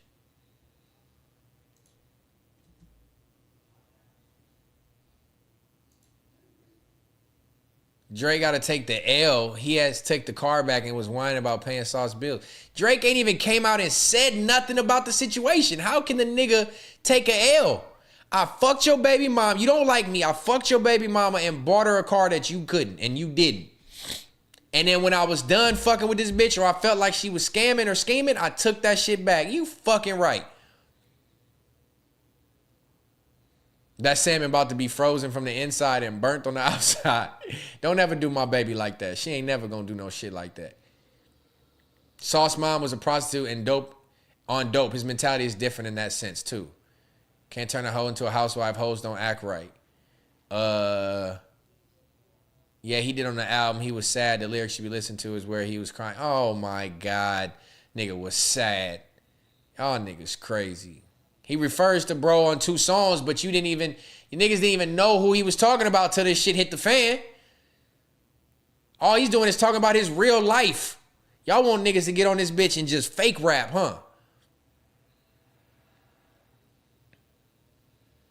If he, quote unquote, sent me like he said he did, right? Mm-hmm. Why is your asshole tight about a car that he bought me? Right. Why are you so upset about it? Wouldn't you be happy like, woohoo, we just got a free Maybach? Right. Yup. Let's play it again. Sauce Walker takes the L. If he, quote unquote, sent me like he said he did, right? Mm-hmm. Why is your asshole tight about a car that he bought me? Right. Why are you so upset about it? Wouldn't you be happy like, woohoo, we just got a free Maybach? Right. Because that's how he tries to paint it as like, look, I sent my girls to get this money and these possessions out of Drake, and then I'm spending that money or that I'm driving these cars, etc. Which, like, from a pimp perspective, I guess that would be admirable, but obviously that's like the only thing that he can say. And then when we hear the phone calls, I think you like the bubble pops and you realize like, oh, that's absolutely not what happened. Right. Yeah, it's not what happened at all. He was very intimidated by it, I think, and upset because, mind you, my baby daddy has never bought me a car. Boom! I'm telling y'all, listen to motherfucking, the truth is in the details and the context fucking matters. Context matters. He was intimidated, he was jealous by it, and he never bought her a car. Drake gets the W. He can say, and then when we hear the phone calls, I think you like the bubble pops and you realize like, oh, that's absolutely not what happened. Right. Yeah, it's not what happened at all. He was very intimidated by it, I think, and upset because, mind you, my baby daddy has never. This is not a hoe. He's not pimping her. This is his baby mama. He's not pimping his baby mama. Sauce Walker's not pimping this girl. This is his baby mama. He loved and cherished this girl. It's the mother of his child. He never bought her a car. He felt some type of way about her fucking with Drake while they were broken up. Felt some type of way about him buying her a car, and that's why he destroyed it. Bought me a car. Honestly, I've probably gone through 3 or 4 cars dealing with him because he destroyed every single last one of them. He'll just like f your car up when he's angry. Yeah. Wow. Yeah. Don't get me wrong. I got him back a few times. I'm not perfect. This nigga Sauce Walker is not P. This nigga's not P. You beating up the bitch car. You jealous, crying on the phone about Drake fucking her and buying her a car. Come on, gang. Okay. I'm not here W to for Drake claim that again. I am, Another but W. yeah, for sure. Right. Because that's another thing that you posted is that the girl that he's with now, the redhead chick, I forget her name, but she's like a white girl with red hair, redhead sweetheart or some shit is her Instagram. You posted photos of her. That she posted on Instagram. Oh, herself. so she did post those before where he had like beaten her up or got her jumped as well? Mm-hmm. Was that eye-opening? This nigga over here getting bitches beat up. And y'all gonna sit here and act like Sauce Walker won in this situation. Y'all hate the nigga Drake. It's mind-boggling to me. Y'all gotta get that hate out y'all heart, bruh. The nigga fucked his ops baby mama, bought her a car, and y'all think he lost on that? Crazy. For you to realize like, oh shit, this is just what he's doing? No, because I knew that's what he was doing. I mean, I can't be the only one going through it, you know? And, you know, I already knew. I've dealt with it, and she's been around longer than I was. Right. So, and the few times me and her have been together in, person, and when we were trying to get along, because a lot of times he would pin us up against each other. She does this, and you do this, and she does this, and she does this, and it was a lot of, he would make us almost be in competition with each other. So the few times that we did try to get along and get together in person, we, exchanged a lot of stories with one another. Really? Yeah. Anything stand out about what she's been through? I'm not going to speak on her story. That's for her to tell. And if she wants to, that's on her. But I'm not going to speak on her. I can only speak about myself. But yeah, a lot of similar things. Because she hit me up a couple times and not like, she hit lukewarm water, 100%. Hit me up, I think to like tell me. And then you got to think, she got on here and not one time did she bash Drake. Not one time did she say something negative about Drake. She got on here and was bashing her baby father. That's another W for Drake. Think about this, tribe. Y'all gotta really step outside of this situation and like really look at it from a different angle lens. This nigga was fucking she was fucking her baby daddy's op, getting material items out of it. Then goes on No Jumper and does an interview bashing this said baby father. That's a W for Drake. That's a win. If that's what he would want to do. Now you out here looking like a hoe ass nigga simping on the phone crying, talking about you gonna get me hit because I'm fucking your bitch? Nah. Shit about him. Shut the fuck up. But like I wasn't sure because I know that he like uses his girls' Instagrams to try to get No. people set up and shit. No. So I feel like because she like hit me up and then I was like, yo, what up? She was like kind of saying she wanted to do an interview. And then I was just like, man, this little white girl ain't getting on here lying 88. She not getting on here lying. She don't do interviews. She not getting on here to cap. She telling it like it is. what up? And then she like stopped responding. And I'm like, oh, okay. He got back cool with her. You know, he's never had any access to my Instagram ever. Oh, okay. Never had a password to my phone that I know of, you know. But I've never given him any. So I could almost guarantee you that was her. Wow. Yeah. That's interesting. Thank you, He's Bandit. never, and the whole, I Thank messaged you. him on her DMs. It's a lie. He's never. And me and Drake didn't even message through DMs because I met him in person and I gave him my phone number. Boom. So Sauce Walker lied. He never sent this bitch to go to Drake. I just told y'all, she met this nigga in the club, gave the phone number to Drake. Drake probably knew it was Sauce's baby mama. That's probably why he wanted to pull this average white girl. But they met in person. Sauce didn't send her to him. Man, she's not lying, bro. You can tell when people are lying, dog. So again, a lie. So you still have the whip that Drake gave you or not? No, not anymore because my baby daddy absolutely destroyed it. That's like the ultimate car you got to destroy as if it was coming from him, huh? Yeah. Oh, man. That's fucking crazy. Sorry, my wig is itching.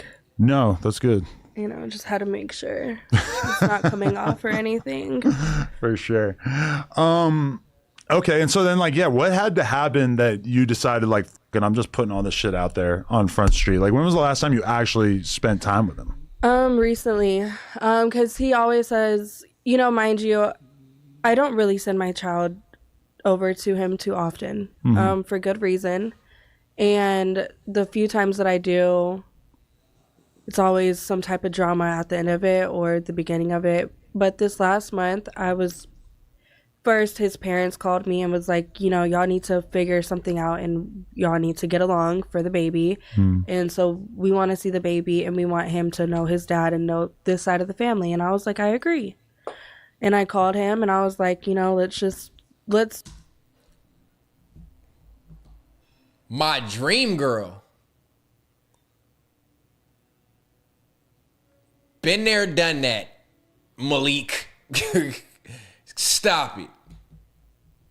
Fuck out of here, nigga. You over here dick sucking another man in my chat. Get your puss ass out of here.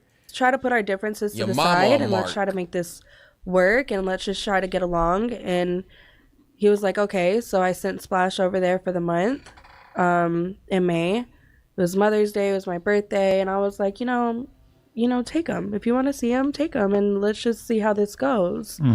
And I was in Hawaii for 9 days for my birthday. And the day that I left, mind you, everything was great up until this point. I was literally packing my bags, headed to the airport, back to Houston. And he called me and he wanted to flex on me that he got his strip club back, Splash House. Is it open again? Because I heard it got shut down like right after it did. opened. It will be shut down in a couple of months. Just give him some time. And Why did it get shut down the first time? I don't think he could afford it, or I don't think it was making money. Oh. Yeah. Okay. Because I know a few of my friends went in there just like to, you know, party after hours, and they went over there and they were like, "Girl, he was in there throwing his own money trying to make it look like it was something." Oh wow. Yeah. And Yeah. I was like, "Huh." Pathetic. A few people sent me pictures of like the doors being like chained closed. She don't even fuck with that nigga, man. She don't even fuck with that nigga, bruh. That's all I'm trying to tell you. W's for Drake again. Another W. You know what I'm saying? Another W. Whether y'all believe it or not. Sauce Walker got to hold that L. That's why he's trying to capitalize off of it. Another nigga trying to capitalize off of Drake. Your baby mama capitalized off this nigga. Now you trying to do the same thing. Now you trying to make a song to just a little baby mama drama. No. Drake took your baby mama, fucked her, and spent some money like a rich nigga's supposed to do. That's what they do.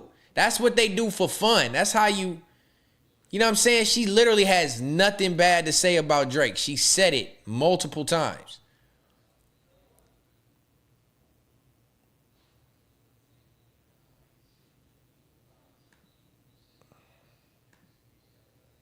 Just a little baby mama drama, all right? Drake don't care about that little bitty money. Everything he did was out of pride and principle. I guess I could have brightened this one up a little bit. Everything was out of pride and principle, man. All right, what we talking about next? We talked about the Drake, Sauce Walker. Let me see what other news I got before we get up out of here. Miss Moneybags. How much longer do you think? At least 20 minutes, babe. Is it a real 20 or is it just like a... That's what I'm guesstimating. Oh, okay, you're guesstimating. Okay.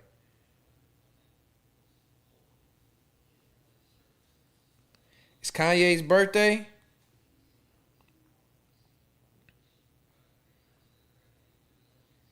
What else have I missed?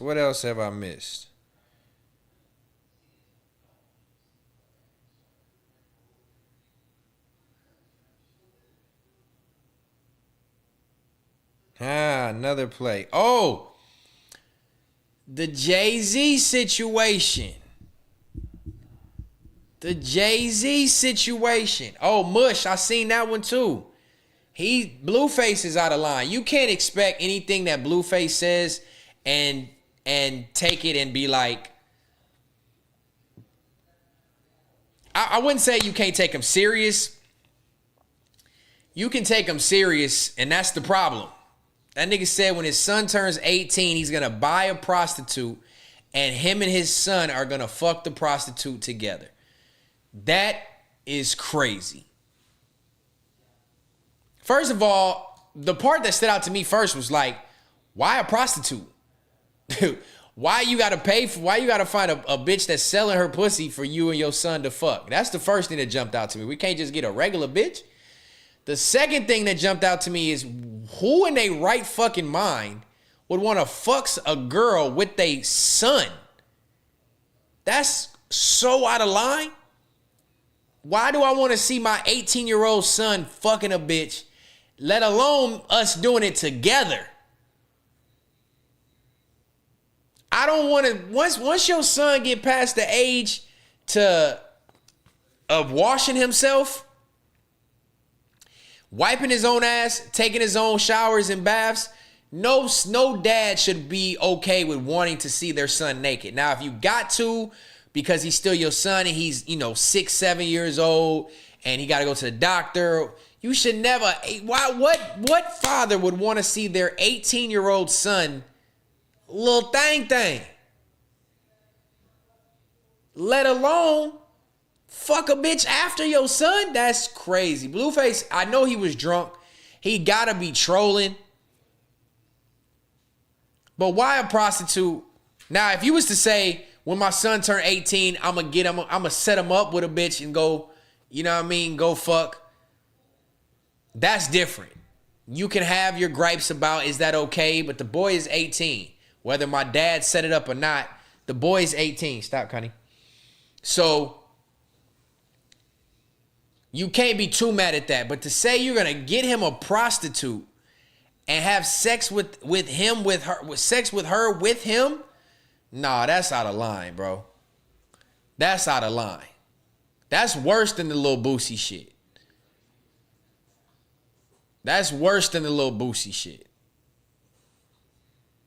Lil Boosie just said he cool with his son getting some ass or setting his son up to go get some ass. He never said he was gonna fuck a girl with his son.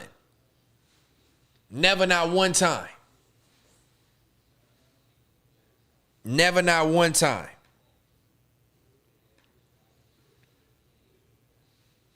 But on the topic of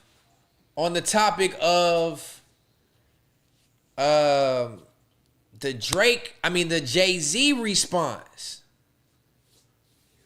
Ain't that how Wayne was doing Twist and Chucky allegedly? No, he threw some alley-oops for them to get some pussy underage, but he was never in the room with them. What kind of weird ass shit is that? That's fucking weird. And they homies, not family. They homies, not family. So that's a little different in itself right there alone.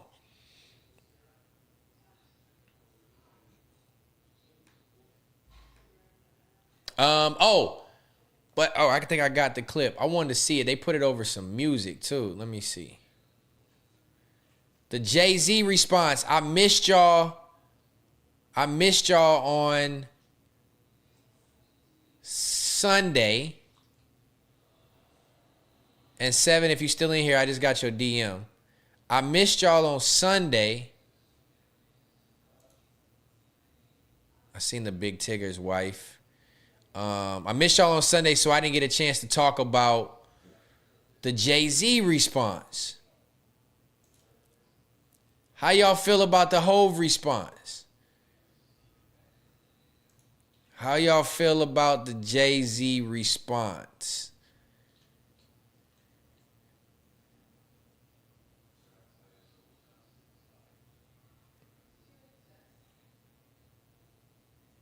Somebody put it on music over a beat. It sounded better. Let me see.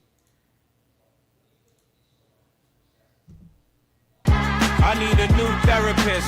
This shit is not working, I'm truly on the brink. Y'all better not encourage him. Y'all don't want me to think these thoughts that I think. That nut ass nigga still stuttering. That chatty patty down on his luck again. Questlove introduced me to Jaguar. I don't know why I still fuck with him. You was wondering why I ain't do the freestyle rehearsal. That lady back on the stuff. She sound like she in love with him. A king can't even pick their kids up. That's enough of them. A rapper can't be my op. I got MAGA Republicans. The shots came from the very top of the government. Good luck with them. I'm governed by God. Tried to break the covenant. I prayed for 40 days, my neck get flooded again. Wrist get flooded again. My net worth went up again. My next update, the jig is up. Nigga, I'm up 10, wrong chart champ. You gotta look up again. Niggas look up the Hove, I never looked up to them. Them crackers got you publishing. Gangsta, go talk tough to them. Don't talk success to me. You niggas is workers. I wanna hear it freestyle. Hattie's turning 100. If she would've transitioned before I cleared my name, I would've hunted them. Every one of them playing these silly games. That 1-800 ambulance chaser would've wished one came. But 911 is a joke. Public enemy #1, I've been ranked. The rock's not crumbling. The leprechauns have magically run out of pranks. Your son on a federal jail line mumbling something about having too much in his drink. You know how dumb that is? Another one fumbled his, wonder how I get the blame. Niggas' teeth is tumbling out their mouth and somehow I'm the one who done it. It's a murder mystery gang.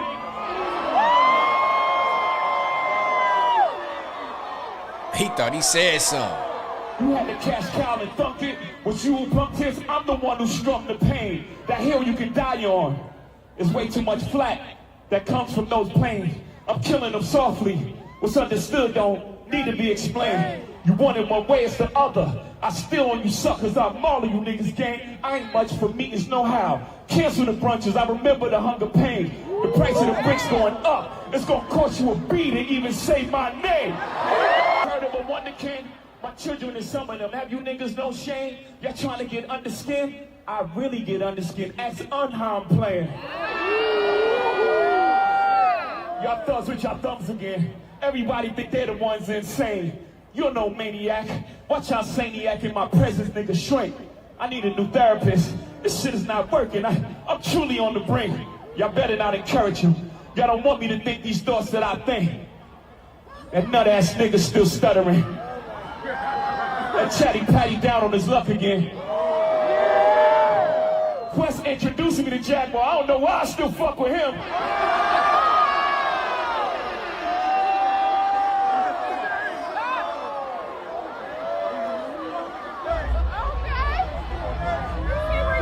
You wonder why I do the freestyle rehearsal.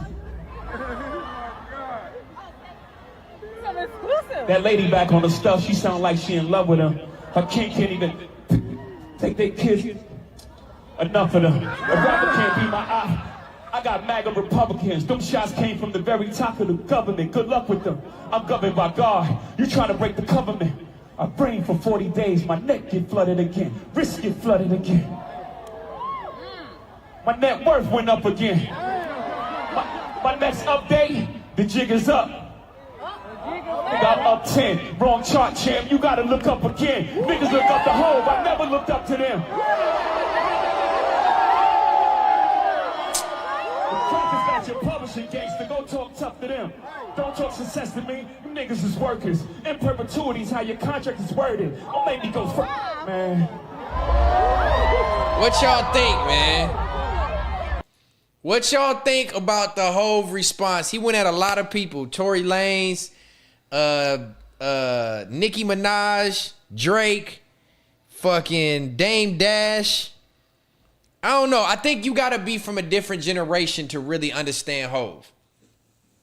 I'm not saying that his bars go over your head, but the way they're worded, the way his flow pattern is different than what your standard typical diss would be nowadays.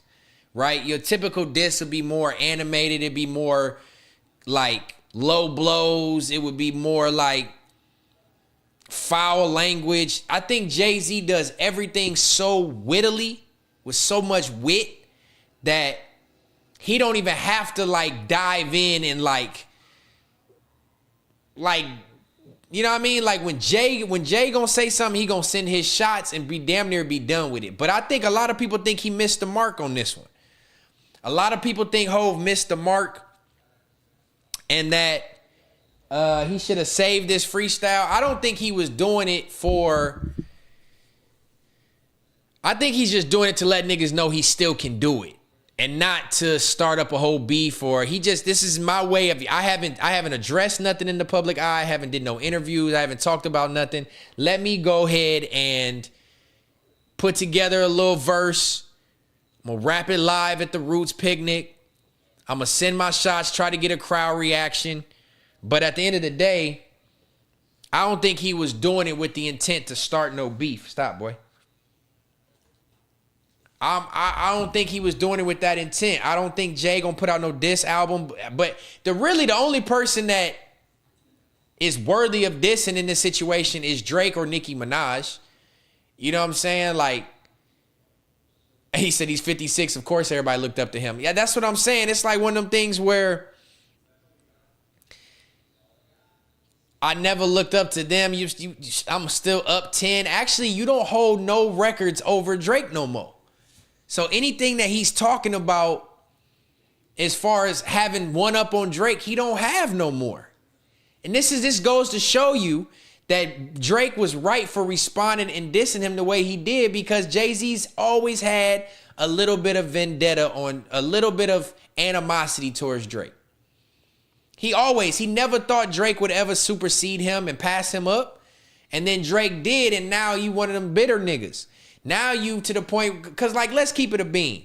Kendrick would not have got the Super Bowl if it wasn't for the beef with Drake.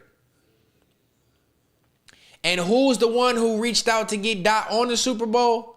Jay-Z. At that point, Jay-Z, you a op.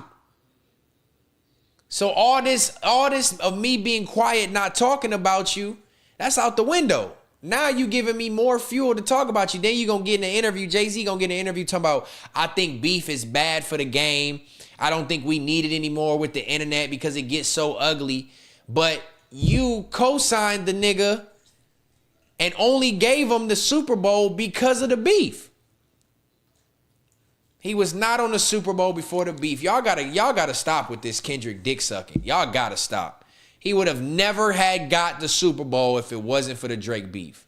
Never. He got more money than Drake. He's 17 years older than Drake. Jay-Z, we're not going to take nothing from Hove. He's one of the first rappers to turn businessmen. He's the first. He is the blueprint. But you don't think Drake is going to surpass him at some point? Financially?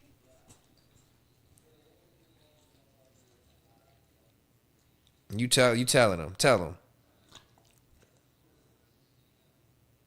him. You don't think he gonna surpass him with you? It's not always about money. Money doesn't unlame a nigga. Money doesn't make you bigger than a nigga. Money doesn't make you better than nobody. I got more number ones than you, more albums than you, more number one albums than you. I'm revered as a better rapper all time than you. You know what I'm saying?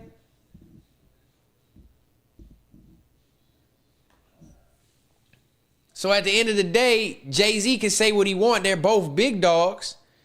But I based off what I'm hearing, I feel like there's that hidden animosity that Jay-Z has had for Drake came out with the Super Bowl play even more. It was even more. Even more. Him putting Kendrick on the Super Bowl was his shot at Drake. So how can y'all be mad at Drake for sending his shots towards Jay-Z on this album? Of course I'm going to send my shots at you. You're an accomplice to what transpired. You're an accomplice to what transpired. You literally put fuel on a fire that was fabricated. It's crazy. If you had love for me, you would have never did that. So that just goes to show you, you didn't have no love for me. You had a hidden animosity towards me. If you suppose as Jay-Z, if you supposedly supposed to be up 10 and doing all this shit, then why are you sending shots at Drake? Why are you doing shit to get under Drake's skin? Why are you being petty? Y'all get on Drake for being petty, but nobody talking about Jay-Z putting Kendrick on the Super Bowl. He did not deserve to be on the Super Bowl. We all know that. We all know it. Y'all can be as biased as y'all want because y'all from the West Coast. We get it. He did not deserve to be on the Super Bowl. He was on the Super Bowl because of his beef with Drake. Period. That's why Jay-Z did it. Because he wanted to get back at Drake. That's why. The crowd at the Super Bowl was snooze mode when Kendrick was performing. Great performer, amazing songs. I like Kendrick. He didn't deserve the Super Bowl. We're talking about the Super Bowl. It's not even a fucking chance. So Jay-Z puts this man that's doing this, making this shit up about Drake, calling him a PDF, and you put him on the Super Bowl to do that? Nah, nigga, it's up with you forever.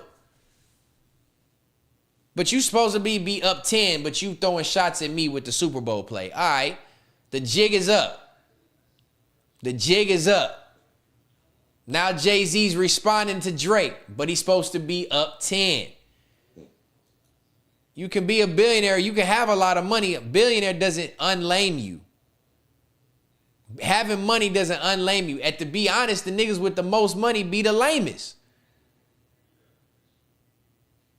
Oh, I got the call. The food is ready. We can let that pasta sauce thicken up and sit. You know what I'm saying? We can let it sit for a few minutes. I got 13 more minutes. I'm getting off at 3:45. 3 hours and 45 minutes. We got 13 more minutes, tribe. All I'm saying is,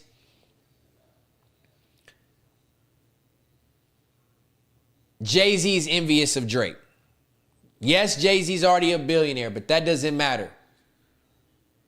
The trajectory of Drake's career is going to have way more longevity and stay power than Jay-Z's. Even all the young people out here are saying, we don't respect Jay-Z. Nobody's listening to Jay-Z. Ain't nobody checking for Jay-Z's catalog. Jay-Z only gets 9 million streams a month. Drake's getting 800. It's like, it's not even on the scale of like the way music is consumed nowadays. Drake is up here, Jay-Z's down here. And that's not me saying anything to glaze Drake. Jay-Z is one of my all-time favorite rappers. I put Jay-Z on my Mount Rushmore. I put Hove on my Mount Rushmore.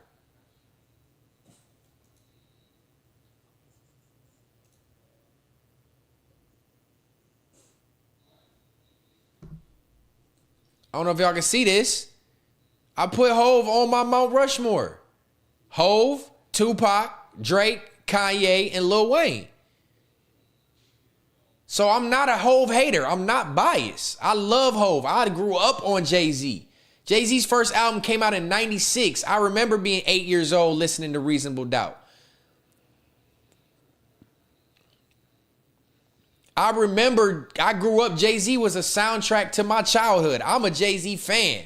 The Dynasty, Black Album, Blueprint 3. I'm a Jay-Z fan. This is not me being biased whatsoever. I know how great Jay-Z is. But a lot of the kids, a lot of people in the younger generation are not checking for Hove. Even if Hove put out an album right now, it's not going to be streamed like a Drake album. And he's a super legend.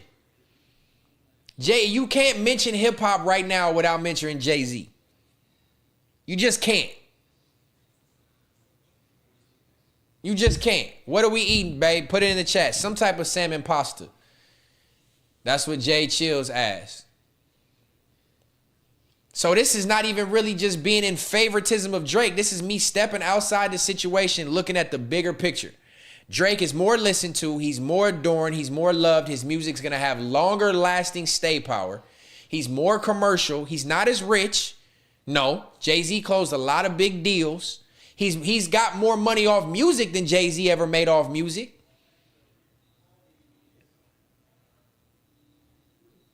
That's not biased. That's the only reason he did. Why didn't Kendrick do the Super Bowl before the Drake beef?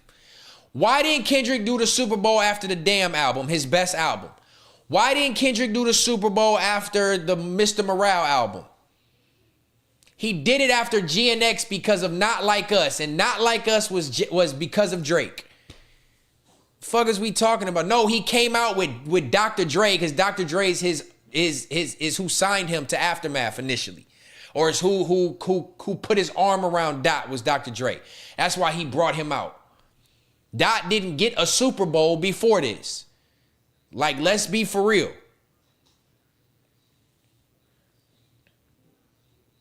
Cooking stream coming soon, Tom Anderson. Cooking stream with my baby coming soon.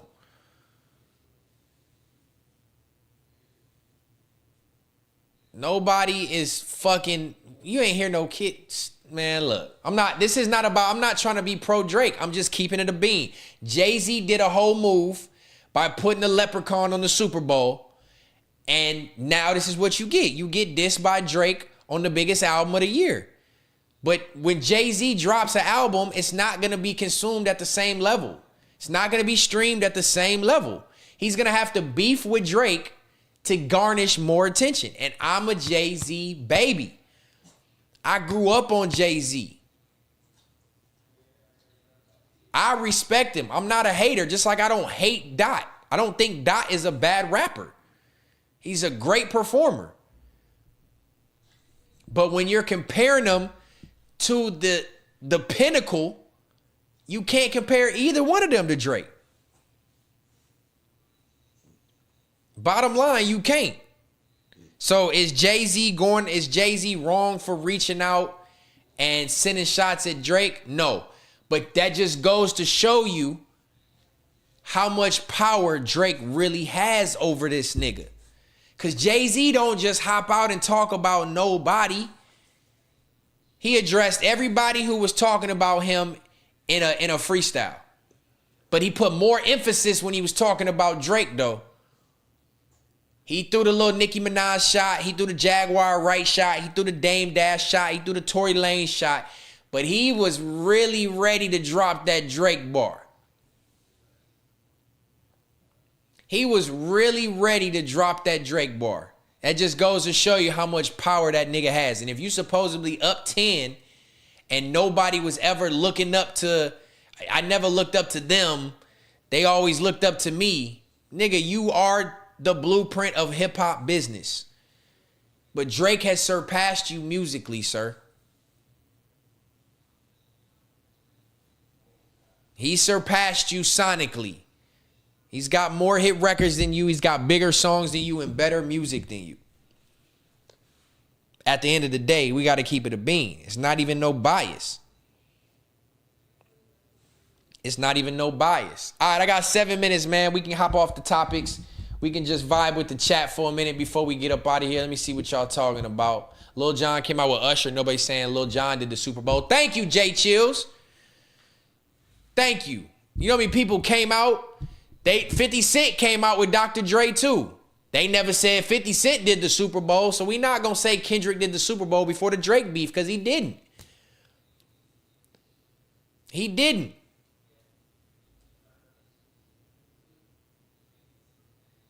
Because Drake got sassy has beef with Beyonce. It's not truly how Hov. He wrote for Beyonce.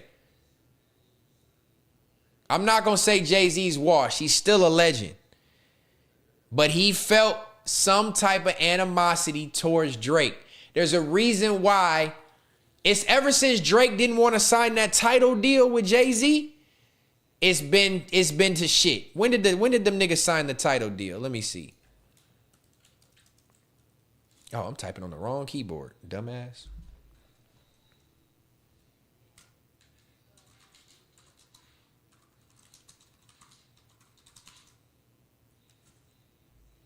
Ever since Drake didn't want to sign the title agreement and do the whole stage walkout, Jay-Z's had an issue with Drake. The most revolutionary music. Ever since Drake didn't want to be a part of this. In actuality, it is a graduation, and that's a really powerful thing. Madonna, the EDM nigga, Jay, Kanye, J. Cole, Beyonce, Alicia Keys, Nicki Minaj. Ever since Drake didn't want to do this, Jay-Z has had an issue with that nigga. Rihanna. Drake should have been up here, but he turned it down. Why? Because he knew his brand was bigger than signing up to co-sign with this title shit. Because Jay-Z was already on a Drake album.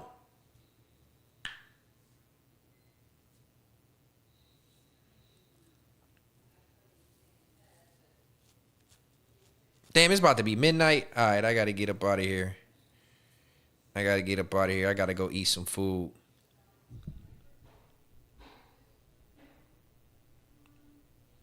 But yeah, that's hidden animosity, man. You're supposed to be this big billionaire. He knows his only competition in rap is Drake. So he's going to respond to Drake. But at the end of the day, if I was Drake, it's going to be up with Jay. It's going to be up and stuck. You're not about to put a nigga on the Super Bowl who just called me a pedophile. You're not about to do it. You gonna do it out of spite, knowing good and well this man didn't deserve that shit, and you gonna do that shit to try to rub it in? Nah, nigga. The jig is up. We see how you OGs rocking already. The jig is up. The jig is up. That narrative for sure went somewhere. I get it. Y'all got this West Coast bias, this Kendrick bias, but he would have never got the Super Bowl. Kendrick would have never been this big if it wasn't for the Drake beef. Bottom fucking line. Context matters. But all right, we about to sign out of here, man. I got 2 minutes and 30 seconds. I love y'all, chat. Thank y'all for kicking it with me, man. It's been 3 hours and 45 minutes. Another W stream. Context Matters episode 46 was fun. I enjoyed it thoroughly. We had this was a stream tonight with no topics. We kicked it for 3 hours and 45 minutes with no topics. We just talked about whatever came up. We talked about old friendships for like an hour and a half of this stream. The rest of it, we just parlayed and kicked back and had a good time. I appreciate everybody who tapped in. There was probably 150 people at one point, so I appreciate everybody who tuned in, even if they not in here no more. They dipped off, but I enjoyed myself thoroughly. We talked about this good hairline transplant, you know what I'm saying? This fresh edge up, no Beijing, and no edge up is just naturally like that. It's going to be like that for the rest of my life. And if I were you, I would hate me too. I ain't even going to lie. King of Out West, you definitely gave me 2 solid topics. This is what I need from my tribe. I appreciate you, bro. You be tapped in the chat all the time. So I appreciate you coming in, giving me some shit to talk about. The Sauce Walker Drake topic. You know what I'm saying? I think you brought up something else too to talk about. But I appreciate you, my boy. Next Sunday, we're going to open back up the Fair to Say line. We're going to open up the call line that I started off Context Matters with. Stop, Icon. We started off Context Matters with the Fair to Say, where the fans can call in on the Google Voice. I have to do that so that it doesn't retire my Google Voice number. And we're going to do it up, man. We're going to do it up next week, episode 47. I'm working on something special for episode 50. We right around the corner. So I appreciate y'all rocking with me for Context Matters, episode 46. I will see y'all tomorrow night for Game Recognized Game. We're going to hop back on the Arc Raiders and game up and do it live on YouTube and do it live on Twitch. Make sure y'all go follow my Twitch, man. Make sure y'all hop in the Discord. All those links are provided on my YouTube page. Y'all do it up, man. Stay locked in with me. I appreciate y'all for doing so. And we're going to keep riding this wave and keep kicking it with the people, man. Y'all do what y'all say y'all was going to do in the chat tomorrow. But I will see y'all for Game Recognized Game tomorrow. Third Law Wednesday. And we back in the groove of things, tribe. I love y'all to death. I'm about to go eat some food. It's midnight. It's late. I'm hungry than a bitch. We signing out. You are now watching Context Matters. I love y'all, tribe. Shout out to all my mods. Thank you. Have a good night. We out.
Context matters.